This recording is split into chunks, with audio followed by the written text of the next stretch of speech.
All right. So since we have some new people here, awesome to see everybody that hasn't been here before. Looking forward to speaking with all of you. So before we dive into this call, I'm just going to share some like overall super simple rules. We do this on every call. I'm going to do this quickly because I know that some people have already seen this before. But yeah, to be able to apply for those calls, it's maxpearson.com/apply Q&A, and we have some guidelines on this call. So if you have a question, you can simply just raise your hand. There's like a feature here in Zoom where you can do that. And when you ask your question, please a lot of times, a lot of people want to like tell a whole backstory to kind of ask their question, but normally it's just easier if you can just ask like the question directly, and then we can kind of dig into it as we go. And also respect the time. A lot of people will have a lot of questions, so it's easier to just ask a question directly. We discuss it and then leave time for the other people who want to ask questions as well. But also important, right, is that we're going to have fun on this call. I'm setting aside 2 hours, and I promise you that we're going to be able to go through your questions multiple times. But let's handle like the business side first. So let's handle those questions first, and then we can have like a discussion about whatever as we go, essentially. We also do a monthly SMMA contest, and it's basically a way for me to give back to the community. And also the main thing I want to do is that I just want to I want to have like a thing to kind of earn, or how do you say it in English? I basically want to make you guys want to get results, essentially. So that's why I want to have a reward in place, and it renews every single month. And we already had one contest, and Cameron England won that first one. The second one that we're in right now, it started December 16th and it ends at the end of January. And then we do new competition every single month, essentially. So how do you win? Well, it all comes down to results, but you don't really have to, that's what's moves the needle, right? But it doesn't necessarily have to be the one who sells for the most, because there's a lot of people who are beginners starting their agency from scratch, or most people, I would say, in this course. So it could be like somebody could win 1 month that goes from 0 to like $4,000 per month, and somebody else has maybe gone from $10,000 to $16,000 per month. But maybe this other person made a bigger transformation, and so they're going to win. So it's both results, but it also people who are active in the community, inspiring others and so forth, and sharing the wins in community and so on and so forth. And right now the price is $1,000, so it's $1,000 extra that you can win, essentially. Also, like, the winner takes it all. So if Cameron, for example, is the one who does the best month again, you can win multiple times in a row. It's not like there's going to necessarily have to be a new winner all the time, so everybody's in for it. But really, it's impossible to lose, right? Because if you do your best for a month, you start to close clients, and you don't win the bonus, then you still have clients, right? So it's really impossible to lose. So wins. I will review the post inside of the community with the hashtag wins when selecting a winner, essentially. And only people that are on those Q&A calls will be able to win the prize, essentially. So we had the first contest before Christmas. Cam England won that one, $1,000. And now we're in the second one, essentially, and this is going to continue. So that's basically it. So let's start the Q&A, and I'm going to stop sharing my screen. And let me just go back here. I'm gonna accept some more people into the call, and then we can just start Q&A. So if you have a question, you can just raise your hand, and then we can start, essentially. Awesome. Nice to see Leon here in here as well. Hey, what's up? Hey. All right. Any questions? Yeah, let's go. Aziz? This isn't exactly related to the agency part, but have you thought about creating a Discord community? Yeah, so I've heard a lot of people talking about Discord, and I've been in Discord communities myself as well. The reason why I don't want to start a Discord right now is because I want to have like the community in one place. If we're going to split it out, it's going to be quite weird. And I know that there are different options out there, like School is another one that's a pretty cool thing for community. So for now, I'm not going to start a Discord, but it might happen in the future, essentially. We'll see. Yeah. Yeah, okay. I know that a lot of people like it. Like, why do you like it, for example? Is it because of the channels, so you can kind of interact easier during? Yeah. I think the channels, it's easier to basically categorize. Yeah. And you can speak with people. It's pretty much the biggest reason. Yeah, and I think a lot of the younger generation as well are not really that much on Facebook. I feel like Discord is more common essentially. Yeah. All right, Theo.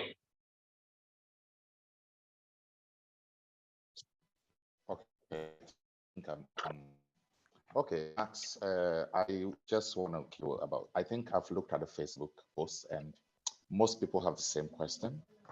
It's got to do with people wanting to discontinue with Go High Level and probably switch to something else.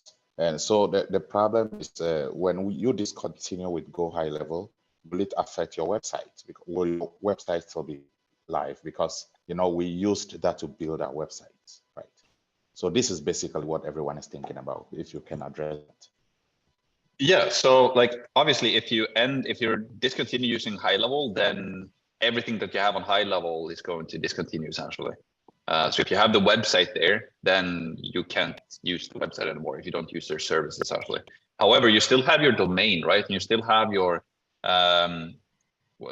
the Google Workspace and so on and so forth, because that is not high level. So you still have the domain and all of that stuff that you bought, but everything from high level disappears essentially. So Yeah. you can't reactivate the account. Is that a question you mean? Like if it's possible?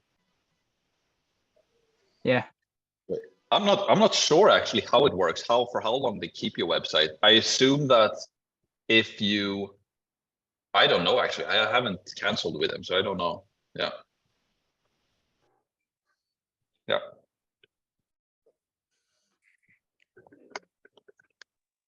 Hey, Max. Yep. Hey, what's up? How are you? It is good. How are you? I'm all good, man. So let me say something for your community. Basically, for the Go High Level, there is only 14 days of free trial, right? But you can extend that trial. There is an option in your Go High Level itself that you can extend your free trial for another 14 days. So it's in total, it's 28 days of free trial. If you're not getting a client, then take an advantage of that. Yeah. And like, I know that a lot of people have like a 30-day free trial as well. The reason why I don't have it in the beginning of the program is because it's for the highest tier plan. You can't really choose what plan you want to be on. So yeah. But I'm sure you can contact high level and ask for extended trial for sure. Yep. All right. Hey, I have Kasky is next, right? All right, perfect. Can you guys hear me? Yes. All right, perfect.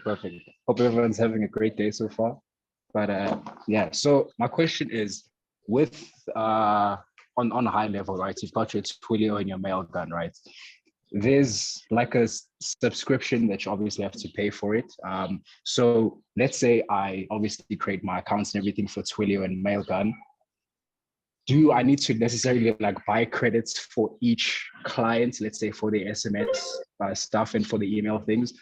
Or is it like client specific, like the client would pay for their own things, or kind of if I have credits or amounts in my own whole agency dashboard account, would it kind of feed into the client's thing? So I would only really need to top up my own balance. Yeah, so great question. And I will have some more information coming out on this pretty soon. But basically how it works is that when you're on the 97 or the $297 plan, you basically have to pay for all of the credits for your clients as well. However, if you upgrade to the $497 plan, which I recommend that you do as soon as you have some cash flow coming in, because there are more perks about the $497 plan that you get. Like you can A/B test the funnels. I thought that was something you got on the $297 plan, but a ton of other stuff. But one of the things that you get with the $497 plan is that you can rebill the text and email usage to your clients. So they basically use your Twilio and your Mailgun account, but they either can have like a 1x markup, meaning that they pay what you pay to Mailgun essentially. So you don't charge any markup, or you can have up to 10x markup. So if you basically can make money from selling the email and text usage to your clients. So that's part of the $497 plan essentially. Yeah. Does that make sense? So yeah. So let's just say for right now, right? Because I'm on the 297 plan, obviously, just so I can have sub accounts for my other clients, right? So if ever right now at this stage, I don't necessarily want to tell the client, obviously, that there's extra fees and stuff. So would, like I said, the total balance kind of be deducted from my account, and I would just have to top it up so that all my clients' stuff would kind of get sent out. I don't necessarily have to do the upsell thing with the $400 plan to kind of get them to pay. So if ever like right now, I would just obviously have to top up my balance so that they are kind of sorted. Yeah, exactly. So I know that a lot of agencies are making a lot of money that don't want to charge the clients extra stuff as well. It's not that much though. I'm just throwing it out there, but I have some clients as well for that reason that you said, that they have a client, they don't want to charge them extra for the usage. So the agency just pays for the text and email usage for their clients. And if you're doing that, obviously you can just tailor your automation so that if you don't want to spend too much on it, then you can have like one automation to follow up with the leads, and you can have one automation to basically follow up with the booked appointments, let's say, but you don't have to overdo it so that you're sending like too many automations. I don't recommend that you do that in anyways, like death by automation that it's called. But you can just keep that in mind, that if you're going to pay for the text and email messages and you don't want to overdo it, then you can just keep that in mind, if that makes sense. Yeah. Okay, perfect. So the stuff you've laid out would kind of be all right for us. Instead of adding extra automations, the stuff you have given us already would kind of be sufficient. Yeah, there is like a nurture campaign, for example, but still it's like a 6-month nurture campaign, but we still only like send like an email a week or something like that. And you can see within high level as well how much you pay per email, and it's, I don't know how many cents it is, but it's very, very cheap. So yeah. Okay, perfect. Thanks, Max. Yeah, no worries. A lot of high-level questions today. We actually haven't had that so far on neither of those Q&A calls. All right, let's continue with Samuel. Hey, so this is my first time on here, but so I have everything set up that you have laid out in the course, like absolutely everything. The only thing I've had trouble with, and I've followed along and implemented everything, got the go high level, mail gun, everything. The only thing I've been having trouble with, I shouldn't say trouble, I should say more just confusion, is the outreach. Okay, so here's some outreach that I have. So hey, Noel, so I'm specializing in painting businesses using Facebook ads. So hey, Noel Painting Inc. I like that you post different fun facts about painting, like how about the colors around you affect your mood. I help painting businesses generate leads using Facebook ads. You're going to save so much time by using my service. Here's my offer to you. I'll get you 10 clients within 30 days. If I get you 9 clients, you don't pay and keep the clients. Of course, you cover ad spend. Give a quick yes if you want to hear more. So, you basically have like the template of what we should do. It's just really the call to action. I just didn't know exactly how. I've been having trouble sending 25 emails because it doesn't feel right. Like I feel like I'm doing it wrong, and I know we should continue doing it, whether we're doing it right or wrong. But I just keep thinking about how I feel like I'm doing something wrong, and also on the personalization, like is that good? Does it just have to be like just simple like that? Like, yeah. Yeah, so there's a couple of things that go into it, right? You always have to keep in mind, especially in the beginning, because in the beginning it feels like you're doing a lot, because like the first month you start something, it feels like you're doing a ton, but you're still very early in. And I've seen a graph of that where it's like the effort in the beginning, it feels like you're putting in a ton of effort and you remember everything the first month. But if you just continue with the effort over like 6 months, it gets easier and start to get the compound effect and all of that. So, and my point with that is that in the beginning, you maybe have only sent 100 emails or whatever it might be. So it feels like nothing is happening, but you have to keep on going anyways. Like you just have to think of it long term, essentially. It takes effort. And also like the triangle that I have in the course, the percentage of the market, there's only like 10% of the market that are actually interested right now, and 3% are like super hot. The rest of them already have a solution, yada, yada, yada, right? Yeah. But the outreach message is very important. And I like the template that I have in there.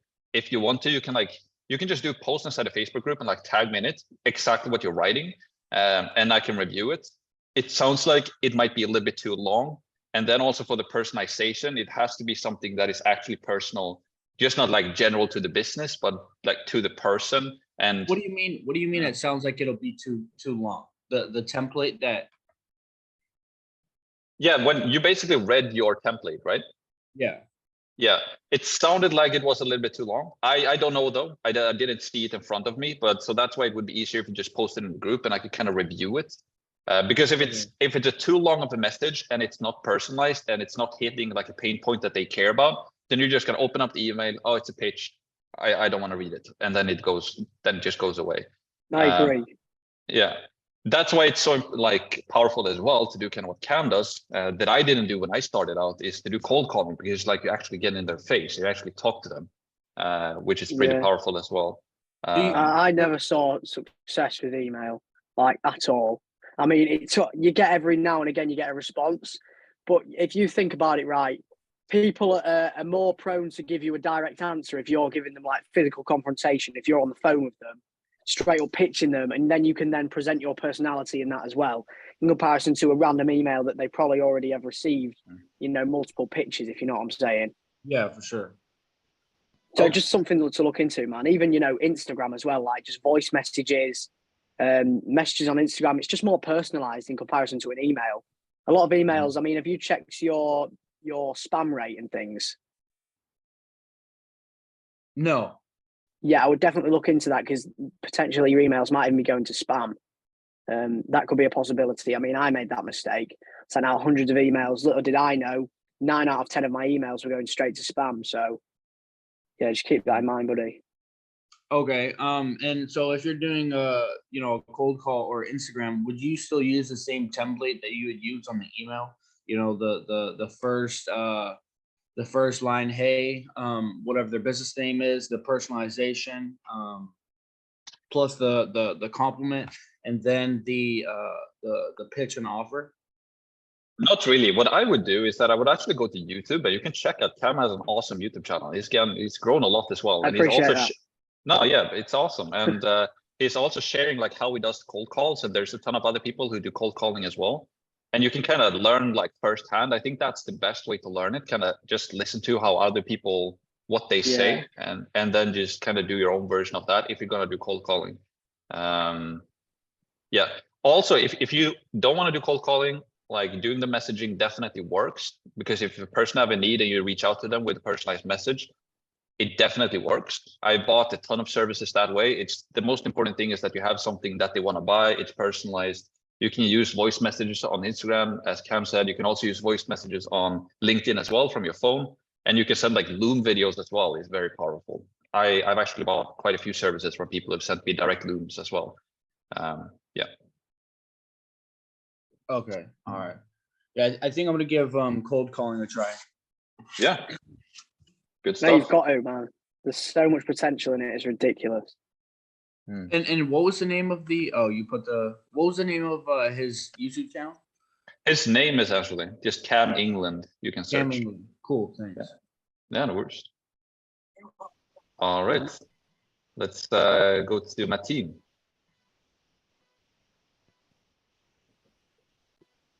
Hey Max. How's it going? Yeah, I'm all good, man. So Max, I just had one query that instead of connecting that this week the lead connector, now it's lead connector, right? Instead of video, we can use as a lead connector thing. So is it possible to connect our local number over there? Like, is it available? That facility is available? You mean like lead connector for that replaces Mailgun, right? Or does it replace Twilio as well? Yeah, a lead connector there has both the options, like the Mailgun option and also the Twilio option. They have both the services over there. But I am asking you that, like basically we will be having our local number, right? In our country. How can we connect that number so that we can send the clients like of our country? Yeah, so you want to use like a number from your country to connect with other people in your country, essentially. Yeah, that's right. Yeah. So in our agency, we're still on Mailgun and Twilio. It was like just a couple of weeks ago, I think, that they kind of gave the option for their own solution. Yeah. I'm sure that it's working great. Honestly, we just haven't changed because we don't want to. I haven't like I have a connection in Go level and I haven't spoken to him yet as of the New Year's, and I don't want to change into something and then we have a ton of clients and then gets problems and stuff, right? So that's the only reason why we haven't changed. So I'm not sure how it works with local numbers actually on their own solution. I think it works for Twilio. I think we only have US numbers, but I'm not sure. I would connect, like the easiest thing would be to connect their support chat super quick and just kind of ask. I think that would be the best. I think so, but I'm more than happy to help. Yeah. Yeah, you can ask that question in your like the upcoming event that with the co-founder. Yeah, there's a ton of questions. I'm super stoked that a lot of people had a question, but yeah, potentially, yes. Yeah, that's what. Congratulations for that. You are making it. Yeah, it's gonna be fun. I think it will provide a lot of value for you guys as well to do that interview. I'm excited. I'm doing that tonight, actually at 1 a.m. here Swedish time. So yeah. Yeah. All right. Cool. All right, Josh. Hi, Max. Can you hear me? Yes. How's it going? Apologies, I'm quite sick. If you hear my voice. Regarding the cold outreach, I have a few questions. I'm having a lot more luck with cold calling and honestly Facebook ads, because previously I actually came from an unniched agency where I was like serving everything to everyone with digital marketing, web development, apps and things like that. And then finding all these resources and Go high level and looking for CRMs for myself is how I came into contact with your course. And now I've obviously switched to a niched agency, but I think because I was in that unniched agency, I've gotten quite good at, the more normal terms of outreach through ads and other things like that. And my question comes along with the other guy's question that he just mentioned. How long do you think you should wait before you kind of change your template or the way you're reaching out organically? Because in the beginning, as you say, there maybe hasn't been that compounding effect over time, and maybe your outreach isn't wrong, you just haven't done enough of it. Yeah, so it all comes back to feedback essentially. Like if you start to notice that people aren't interested in your offer, then obviously you would change around with the offer until people do get interested. And I have now had the experience to like have a shitty offer, and then you kind of over time you get a really, really good offer in place. And the difference is like night and day. You can start ads, for example, and you start to get leads and booked appointments immediately because people like the offer. And it's the same thing with all type of advertising. The difference though with if you're doing outreach and cold calling is that you might not get the feedback as quickly if you do organic outreach, because people can just not respond to you. If you do cold calling, then you're actually confronting people right on, right? So you actually talk to them and you do your offer. And if they're not interested, then they're not going to buy. And this is very important, obviously, when you do the cold outreach, like trying to book appointments. But I am only doing like actual sales calls right now. We don't do a lot of cold calls at all in our agency because we don't really need to. But I'm still doing like the actual sales calls, and the offer is like everything. And I will be releasing a video on Monday where I do a one call close, and I kind of show how important the offer is as well, and how to handle all of the objections and so on and so forth. But it's just like having like trust, like, do you yourself like the offer? Would you buy the offer? Is it like, does it make sense? And then just try to get it out there in front of as many people as you can, essentially. And either you do cold calling and you get quick feedback, or you can do organic outreach and do that as well. Yeah. So in the beginning, do you recommend maybe shifting between those forms of cold outreach? So maybe sending out a few templates and seeing which works better. And then also my question is, when you mentioned Loom, do you do direct outreach with the Loom video? So like the first thing that you send them is that Loom video? Yeah, I've tried everything. I've tried like do Loom videos where I have like a script and just repeat it over and over again, and you do that 25 times or something, or I don't know, I remember how many I did, but you almost like lose your voice if you dream about your script because you have it in your head, you repeat it over and over and over again. Or you can like send like a generic Loom video that looks like it's personal. We've tried that as well. But what I ended up doing was that I did a personalized, like the new way I was talking about in the course. If I got a response, then I did a personalized Loom video, and I went for the close to like book a call. Or if I could get the phone number, I could just call them. We talk for 15 minutes. I did like a quick qualification thing, and ask them how much they earn right now, like what are they doing in terms of advertising, yada, yada, yada. And then, I don't do the pitch there, but then we book another call, like the actual sales call. We set aside a call for like 45 minutes, and I do my pitch deck presentation and all of that on that call, essentially. So there's multiple different ways, and there's not really like a right way to do it. It's just you learn over time what works, and then you just dig into that. So basically, shotgun method: test. You find one thing that's working really well.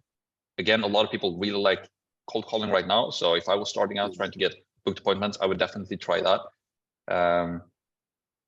And yeah, that's basically my answer. Yeah. Perfect. Thank you so much. No worries. Let's see. All right. Mod. It's Mohammed.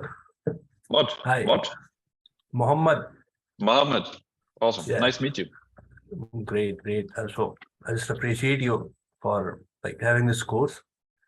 Also, my question is, let me get straight to the question. I'm not using high level because my card is not accepted there. And so I'm using WordPress to host my to use my website. I'm using Facebook and LinkedIn to reach out, and I've got a good response, and I've got around 6,000 visitors on my website according to my hosting. Yeah, but the problem is whenever I book the appointment, like let's say I've told you before, I've booked like 15 or 17 appointments, but the show up rate was like very low. I have got only 4 or 5 clients that show up on the call, sales call.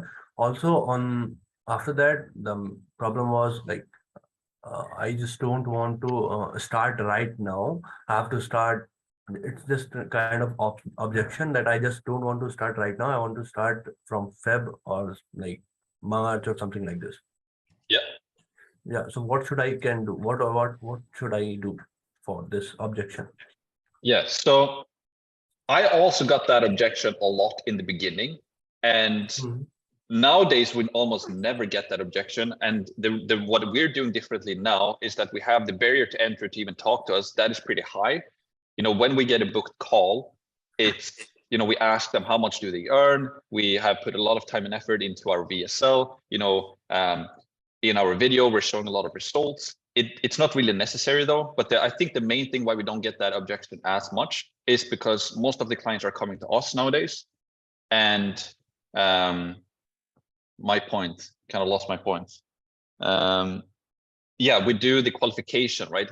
If you're not making more than $1 million per year, then we don't really even gonna take you on as a client. So when they come onto the call, they're actually looking for a solution now.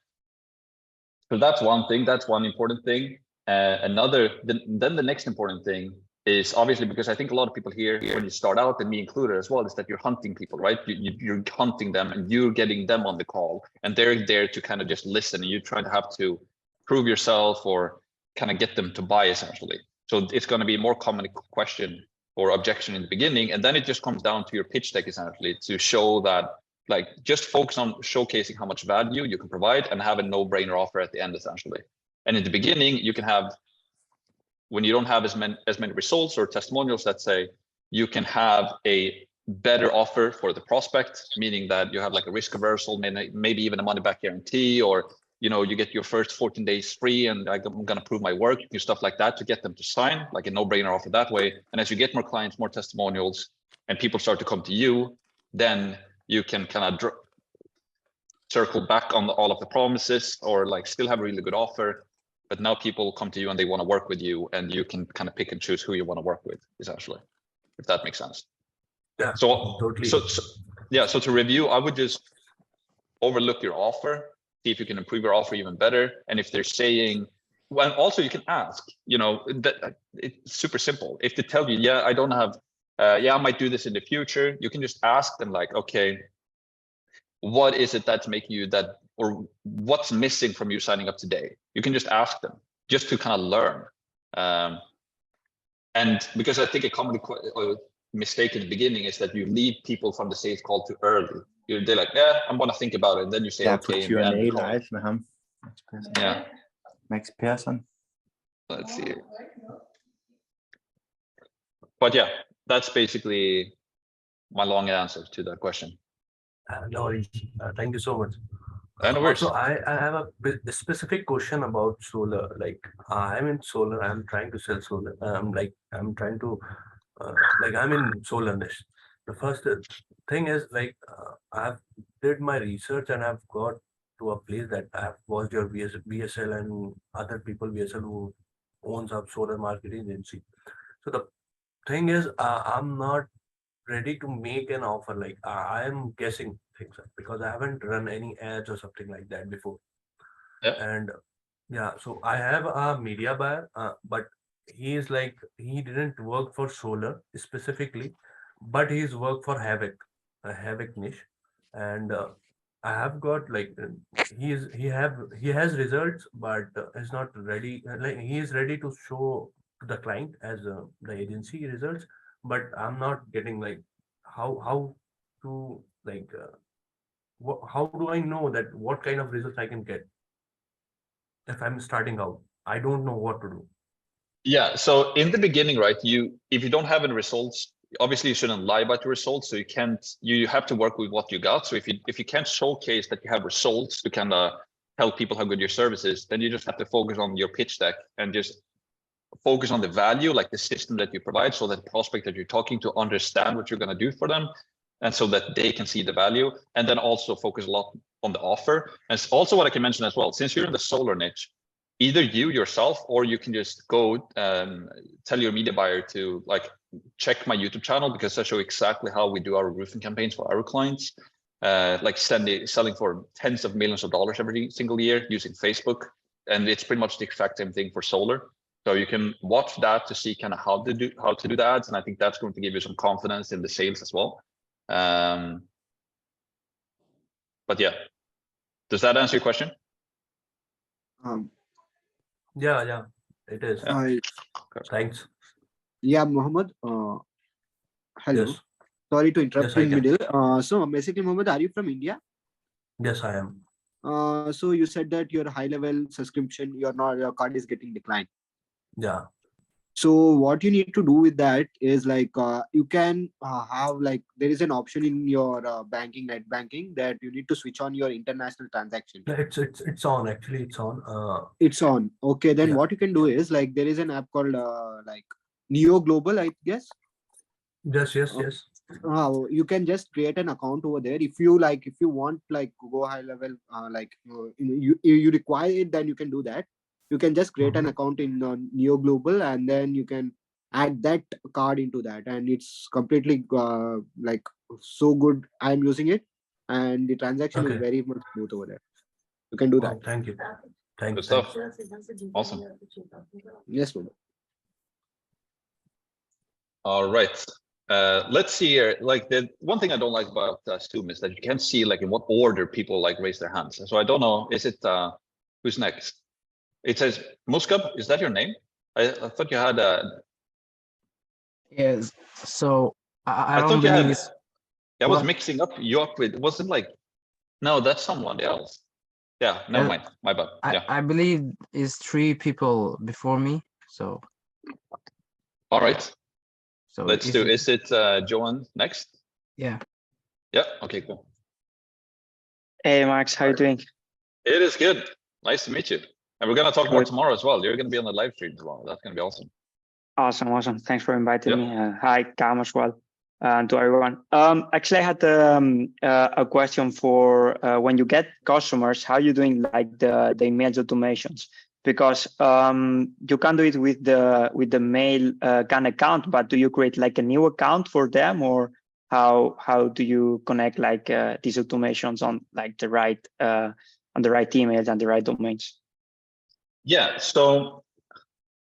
And you're on the $297 plan, right? I assume. Yes.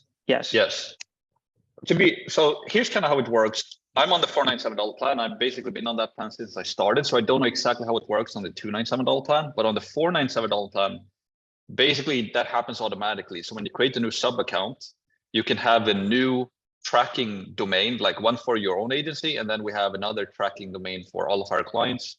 And then with the SaaS plan, as it's called, then that other tracking domain will basically handle the Twilio and Mailgun for that sub account. and they will use your Twilio and your Mailgun account for all of the billing, but the client is paying for it itself or themselves if you want to. You have like an option to turn on and off if you want your client to pay for their own mail and text message usage, or if you're gonna pay it for them essentially. What we do in our agency is that we pay, or they pay for it themselves, but we don't have any markup essentially. So when we onboard a new client, I just tell them that when we do the onboarding as well, under the settings for your client's account, there would be like a tab called billing. I don't think that one is there when you only get that on $497 plan. And then they would have all of their invoices in there. So I show my clients, here we have all of the invoices. And then also I tell them that normally what we do is that we add like 10 or 20 bucks for our clients. We pay for like the first 10, 20 bucks. And then I just tell them that, $10 you get 10,000 emails for, and like 8,000 text messages or something like that. And then I just tell them that if you're wondering if you're getting a weird bill for like $10 in or in a month or whatever it might be, then just know that it's for the text and email usage, and we're not selling you any markup on that essentially. Yeah. Okay, thanks for that. That's very helpful. I have also another question that is more for follow-up, because I have like around 6 or 7 contracts that I sent, people that is like, okay, yeah, sure, let's do it, or send me, I want to check it. And then I'm trying to do the follow-up, but at the end, I'm not getting very good results about the follow-up. Usually I'm, the first day I try to reach them out, giving a call as well. I even prepared the Loom video, to be very personal for Christmas and everything. But yeah, I have like maybe 5 or 6 that they didn't reply. One tell me, yeah, we're going to do it, but it's for like 2-3 weeks. So I don't know if I should keep calling him, or what's kind of your situation on the follow-ups when you already have the contract sent and everything. Yes. So here's the thing, like, this is something that became more clear to me as I started to get contracts sent to me, and I didn't sign them immediately because things show up. So, business owners out there, they have like a priority list, and they might be talking to you before Christmas, and now it's New Year. They were super stoked. They really like you. They're very, very interested in your service, and they say they're going to sign. Then it's New Year, and then it's like, oh, now I have all of these other things that I need to fix first, essentially. So like using your service just drops down to the priority list. That doesn't mean that they're not still interested in your service. It's just that they have to fix all of these other stuff before they can even start the marketing. So, so when I hired, like a recent hire that I did actually, and also the same thing with Geo, was that I was interested, I wanted to work with them, but I just had, fires to put out essentially. And Geo, for example, he reached out to me a lot during that period, and I didn't even respond, but he continued to follow up with me. And I liked that because I wanted to work with him. And then one day he just reached out of the blue. It was perfect timing, and I just signed the contract and I bought. So definitely follow up with them. And because they've told you that they're interested, you can follow up with them until they tell you to not follow up, essentially. Also, to not come into that seat as much in the future, what I would do as well on the actual sales call would be, I don't know how the dynamic goes. If you ask them, like, do you want me to send the contract, or are they telling you, like, please send me the contract? Yeah, usually I ask them, it's like, usually they say me, yeah, send me the presentation as well. It's like, okay, do you want me to send you the contracts? Because I explain them if they sign now how it works, like the boarding and everything. And I ask, do you want the contract as well? And most of the time they say yes. Well, basically every time, yeah. So it could be an easy way out there, right? That they're like, they might not have seen the value yet. They want an easy out, and they don't want to tell you no and be, hurt your feelings, for lack of better words. They're like, please send everything, and then I'm going to ghost this guy. It could be that, right? So you kind of have to use your own intuition and kind of understand the dynamic of the conversation. And if you feel like they're not truly sold, then rebook another meeting instead. So instead of like sending them all the contacts and kind of try to get the close, if you feel like they're not at the close yet, you just tell them, it's completely okay if you want to give this some time, talk with your partner, look it through, but do you want us to like book a call for early next week? We don't have to don't feel like the pressure that you're going to buy on that call or anything, yada, yada, yada. You normally don't say that, but you just book a call, a follow-up call instead. And you just kind of continue the deal that way, instead of just sending them a contract and then calling them to sign, if that makes sense. Yeah, that makes a lot of sense, because you can feel like the energy on some client that, oh, fuck, yeah, this is what I really need, that's so good, they want to buy. And so it's like, oh, yeah, that's nice, but I just need to mention to my partner, blah, blah. So it's at the end, are excuses. So yeah, Joe, if you don't mind me putting in here, sorry, what I've started doing, I was getting that objection a lot. So what I do is I'll have like the initial call. In some cases, I'll have like an intro call where I'll get more information about their business. And then on that, I'm just going to be like, just to clarify, all the decision makers going to be on the call. Are they going to be present on the call? And if they say no, I'm like, oh, well, it might be best if we reschedule so all the decision makers are on the call. Because I know it's quite a big shift for you to kind of take that volume of clients in and see a brand new system into bringing in new patients. And I've seen like my close rate has been a lot higher in regards to, it's a pain in the ass going back and forth with a lot of people. So, I mean, that's just something that you might want to keep in mind, potentially asking them if the decision makers could get on the call, like as a whole. Yeah, that's a really good point. But the thing is, I run ads, so that's not really the case because I asked them if they like, if they like a business owner. So my problem is more like to sell at the end or to sell properly, or like what Max told me, like use this strategy. And if you keep following up, just don't be super heavy and just keep doing it for the people. Yeah, because I saw this video. I mean, it's like most businesses are more than likely to close on the 6th to 7th follow-up. So you just got to stay consistent. Like, I mean, actually, sorry, I'll ask that question when my hand's up, but yeah, that's all I was going to say. No, but a take on that as well, that what you said, Cam, what you can do as well, like if you're not talking to the decision maker, what I do, because I always ask that early on the call, or I know that if they're a decision maker or not, and if they're not the decision maker, then I'm not even going to show them the price on that call. I'm just going to do the entire presentation and show them all of the value that we have to bring. But if they want to know the price, then we reschedule and we have the decision maker on the call. And also another thing that a lot of business owners like they don't want to buy something necessarily today. They just want to find something that is like the best and has a good price and a good offer. And it can almost give like a bad taste in their mouth, or like the dynamic can be weird if they feel like you like want to buy and kind of push it down their throat, essentially, like you really, really want the sale. So that's why it can be a little bit more sophisticated to, show them the value, tell them the price, and then, just ask for the follow-up call instead. Like the call that I recorded yesterday, the close that I did yesterday was more so of that type of call. I was like, yeah, we can just schedule a call next week and you can talk together, because there were 2 business owners and they were like, no, I think we're going to decide like right now, or like, and then I got an email and they went for it. So it's just a nice social dynamic thing to like give them some room to decide, like book a call instead of like chasing them for the sale. Yeah, I get that. Gives them some space. Well, thank you so much for that. Just last question, because how I do my meetings is I plan 45 minutes, and then on the first 5-10 minutes I talk about the business, I ask some questions, and then I go through the presentation to that. Look, that I'm going to show you what I do and everything. Do you do it as well in one meeting, or?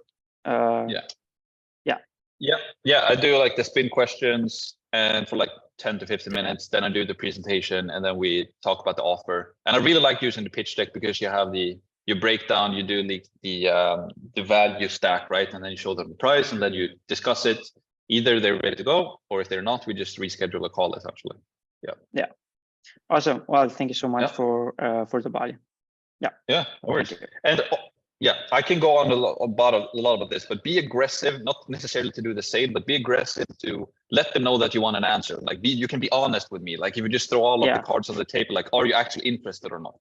Because it's nobody wins if they tell you that you're interested because they're nice, you're gonna chase them. You're just gonna waste your time. So something I do, maybe it's too aggressive, but when I see that they like that, I tell them that right now I'm only looking for the last 2 or the 3, and then I go and I share inside my CRM, like all the meetings and my calendar that I have like 4 or 5 meetings, and they say, look, I want to work with you, but if you don't give me an answer soon and someone take it, it's that. I don't know if it's too aggressive, but I'm doing this and this is working kind of good.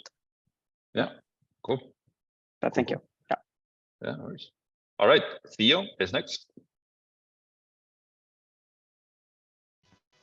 Yeah, hi Max. I think this is the second time I'm asking, but then this is quite basic. This is quite basic, but let me go ahead. It's got to do with the less than $20 lead and $80 per verified booked appointment. Could you explain this? Who pays that? I mean, some of us are really new in this business. We are totally new. You could have a client who will ask you this sort of questions. How do you address that? How can you actually break it down for a layman to really understand you? Yeah, so it's a great question. And basically how it works, right, is, or at least for us, is that we charge a management fee from the client. So when a new client signs up with us, they pay us management fee to do the work, and then they pay Facebook separately for the Facebook ads. So they pay us an amount, and then they sign up their card to Facebook and they pay for the ads. So the cost per lead and cost per appointment is basically how many leads did they get and how many appointments did they get. And then we just divide that with the ad spend, and we get a cost per lead and a cost per booked appointment. And then necessarily, you know, the $20 and the $80, those are just results that I have in my agency for my niche. That is really, really good. But these are not just numbers that I kind of throw out there, but these are numbers that we've gotten from like real results from our campaigns, essentially. So in your niche and in your agency, I wouldn't really mention those numbers now up front because you're just starting out and you don't really know what the numbers are good in your agency. You know, I see some people in the community right now getting leads for like $2. That's pretty crazy. And for some niches, that is maybe, you know, it's obviously it's really, really good, but in the like roofing and solar industry, like $2 leads is like $20 leads for us is really, really good.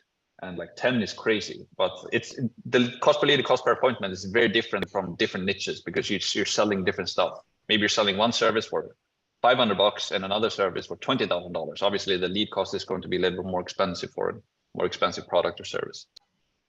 Okay, so basically what you are saying is that if you're able to get someone to book an appointment for a client, then it means the client is going to pay you $80 for that person. Is that right? They pay Facebook, right? So they have a card to Facebook, and on Facebook, you basically pay per impression. So you pay Facebook, you know, $20 to show your ads 1,000 times, let's say. Pay CPM as it's called. But it's basically how much money did they spend on Facebook and how many booked appointments did they get from that ad spend, essentially. So if you spend $20 and got one lead, it's $20 per lead. Yeah. Okay. So let me quickly chip this in so you don't have to go and come back to me. And so no worries. How do you answer a client that tells you that they are doing tons of things? Like we already have Facebook, we already have YouTube, we are all the platforms that you actually that you want to propose. The client is already doing that. How do you, I mean, try to still convince the client that what you are offering is the best? I mean, how do you go about this? Yeah, so it goes back to the social dynamic of the call again. Like if they've gone through a VSL video and booked a call with you, then they're like somewhat interested that you have something. If you're doing a cold call, let's say, you can get that objection, then you kind of have to like, you know, get them to the presentation call and like do the presentation. But it's basically to handle that objection, like what are you doing differently, is just showing what you're doing. And the easiest way to do that is to have the pitch deck, right? So prepare the pitch deck, get them on a presentation call for like 45 minutes. If you're cold calling them, let's say you just do it, and they're like, yeah, I'm somewhat interested. Then you like book a 45-minute call. You do like the sales presentation as I talk about in the course. You do some questions first, then you do your presentation, and then you just focus on in your presentation, kind of show them what you do differently, because then you're not going to get that objection afterwards, because now you've showed them exactly what you do, if that makes sense. Okay. Sure. Thanks. Yeah. Also, Max, I just wanted to add one question in Theo's question. When you say booked appointments, what do you really mean? Like they are booked by your calendar, or your appointment setter call them to book the setting? Because this is happening in the market. That's why I asked. Thank you. You mean like the cost per booked appointment? No, cost per booked appointment, not cost per booked appointment. I'm asking, let's say someone says, when we say $100, let's say you said your agency is booking $80, less than $80 per appointment. So when we see booked appointment, what does it mean? Like, is sitting, or it's a virtual call, or what? Like, yeah, so when we say we're generating lead for $20 and booked appointments for $80, our funnel for our clients basically look like this. So we have an ad to a landing page where we collect their information. If we generate that information, it's a lead. And once we have generated that information, we redirect them to a Go High Level calendar page, right? And if they book an appointment there, we can see that inside of High Level, inside of our stats. So it's like cost per lead first, and then cost per appointment, the second stage. So self-booked appointments, essentially. So if we're generating self-booked appointments for $80, but then they might start to call the leads that didn't book an appointment, obviously they're going to get more booked appointments. Got you. Yeah. Also, because Right. I was asking, because in the market, there's so many marketing agencies. What they are doing, they are generating leads, and they have their own appointment setter. They are calling to the leads, and they are booking the settings like the solar, or roofer consultant goes to the person and like sit there and Yeah. whatever, and close them on. Yeah. Yeah. Yeah, there's a ton of different niches, different types of businesses. And when we help roofing and solar contractors, for example, they already have like an internal sales team. So they don't even want us to do the sales. They just want the leads and book appointments and they handle the sales. Cool, cool, yeah. cool. Yeah. No, I'm not. I was not talking about sales. I'm talking about booked appointment. Like, let's say. Oh yeah. No, the same thing setting. there. It Yeah. would still be their sales team who calls them and booked appointments essentially. Okay. Yeah. Yeah. Cool. Thanks. Yeah. That works. All right, Brandon. Awesome. Nice to see you here. What's happening, Max? How are you? Happy New Year's. Yeah, it's good. Likewise to you as well. Yeah, absolutely. So quick question. My ad account got disabled this morning. Oh yeah. Lucky me. So instead I was circumventing something. It was I think it said circumventing ad review process or something like that. And so I'm like, man, it literally just started churning out leads. And then all of a sudden I look up this morning and it's disabled. So I'm not sure what to do. I was looking up videos and it was like, oh, you can send something in. So I put request review. So I was like, okay, cool.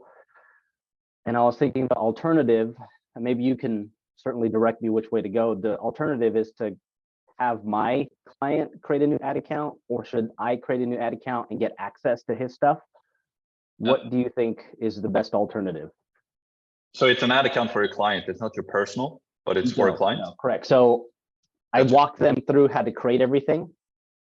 They created it. I started running ads and I kept editing stuff. And I wasn't sure what, and essentially what I was doing is adding a bunch of emojis on ads. And I think the review process didn't like that. Gotcha. And it's Facebook. Facebook. It banned me. Facebook. Got you. So here's what do you know if it's a new ad account or has it been running? It's a new ad account. Yep. Okay.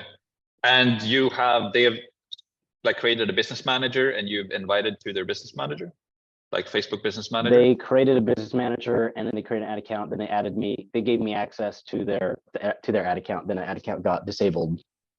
Okay. Have you been added as a partner then into that account? Yep. Okay. So what I would do when you onboard a client is to like jump on a call with them. And before you even start to run ads, make sure that they have like the basic stuff, like an ad account, they have the page, they have a pixel and all of that stuff and audiences, yada, yada, yada. Also make sure that you verify their domain if you've done that. No, I didn't. It was asking me to do that too. I didn't understand what that was either. Yeah, so it's basically in the Facebook Business Manager, you go to business settings and then you will be taken to a specific page. You have a menu to the left. And if you scroll down there, you will have, I don't know exactly the name, like data assets or whatever it's called. And you can verify the domain. So that's the first thing you should do before you even get banned. I don't know if you can do that now, but for a new ad account, always make sure they have a verified domain. You can also scroll down and verify their business. You can put in their address and so on and so forth. Got it. So verify their business as well. And then also when you launch the campaign, I don't know how you launched it. For example, a classic mistake that a lot of people do is that they launch like maybe 20 different ads immediately. And then Facebook rejects all of them. And then you get 20 rejected ads and then they ban their ad account essentially. So what I always do is that I always launch one ad, see that it gets accepted, and then I launch the rest of the ads. If that makes sense. Then would you duplicate the ads and then make adjustments to those? Because I had like 5 ads and then one got rejected and I put a review, then it got approved. Then it was like a day or two, and then leads started turning in, and literally the next day it got disabled. And I was like, whoa, That's good though, because that means that your ads have been approved before. So you can use that as leverage when you talk to Facebook. So always what I do when it gets rejected is that you just you appeal it, or you can click the button, whatever it is, review it, like or ask for whatever it's whatever, and just have to wait. But they basically rejected ads and the ad account got shut down at the same time. Is that correct? Or is it, or just the ads rejected? Yeah. So it was like one ad got rejected, And I was like, this is the same thing that these other ads are. I asked to review, it said, oh, it's fine, cool. And I was running for a couple days. And then all of a sudden I woke up this morning, it's like, oh, your ad account's disabled because you're trying to circumvent ad review process. And I think it was where I started adding a lot of emojis to stuff, because it was like attention and then like bullet points, and I was having fingers doing this.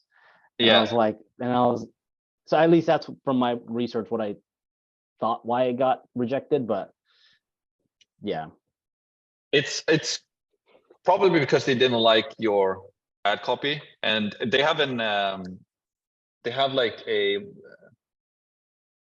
it's not like a human who does this, right? It's a an AI or whatever, right? Yeah. An algorithm, yeah. So what you can do, since the ad has been approved, is that you can chat with them or contact their support and have chat with them and just write to them that, you know, the ad was initially approved. We haven't broken any policy guidelines. I'm always like super clear about that. Maybe you have broken policy guideline, but at least you don't know because it got approved first. But just make sure for new accounts that approve like the domain or verify the domain, verify the account with the business address, and read also the Facebook policy because they're super picky, like super duper picky. So don't use emojis. You can't use words like but test that, and if it doesn't work, you can just let me know, and we can just jump like on a quick call, and we can see if we can fix it. I'm more than open for that. So. Yeah, my goal is to fix it. I don't want to have to create a new account, but if I have to, then you know. Yeah. Cool. Let me know how it goes. Sounds good. Cool. All right, let's do. We have to jump here. Let's do Domagoj or Loki. Domagoj Loci. Yeah, I'm from Croatia. Domagoj Loci. Oh, yeah. Cool. I love Croatia. I've been there multiple times. Really? On the coast? Where again? Yes. Yeah, the I'm gonna look it up. The harbor. It's like with all of the yachts. Yeah, Var, exactly. We can go out to the small islands and stuff. Yeah, it's beautiful. It's beautiful there. Yeah, I agree. But I don't live there. I live in like in Osijek town, small town. Never mind. Okay. Congratulations to the World Cup, by the way. That was cool. Thanks. Yeah. I'll be honest, I have only 3 questions. I'll try to be quick, and that's it. So first question is regarding to like, I'm in car rental niche. I like exactly a luxury car rental, and problem is like all the receptionists are when I call them, they're like cannot give me owner's number or something like that. And if I call directly owner, like he's pretty much like a small company, so I don't know what to do there. And like when I pitch them with like I have 15 clients, let's say for basically for free, and they're like scared, they think that that's fake in a way. So what should I do then? Is it clients in the US or in Croatia that you call US, like in Croatia. Cool. Yeah, okay. It's the same as Sweden, right? It's like too small of a market, and but that's good. Like here is like $1,000 is a normal salary. So yeah, no point here. Yeah. Okay, cool. So yeah, here's basically just the truth of it, right? There's different like quality of clients. And again, it's a boring answer. I'm saying it all the time, but this is the exact reason why we only want to work with clients making at least already $1 million per year, or like $2 or $3 million per year already. In your niche, that might be lower. It's like it's different revenue on different types of business models because they have different profit margins, et cetera, et cetera. But my key point is just to try to work with already established businesses, because if you're working with not as established businesses, it's not as easy to work with them, because they come to the marketing guy and I think that you have like a magic wand and you're going to fix their entire business. All the while, you know, their sales is not working. They're not good at they don't have good reviews. Their service delivery is not good. And if you work with a good client that is already somewhat successful, they already have everything in place. So when you help them to generate leads and book appointments, it's just easier essentially. Yeah. Yeah.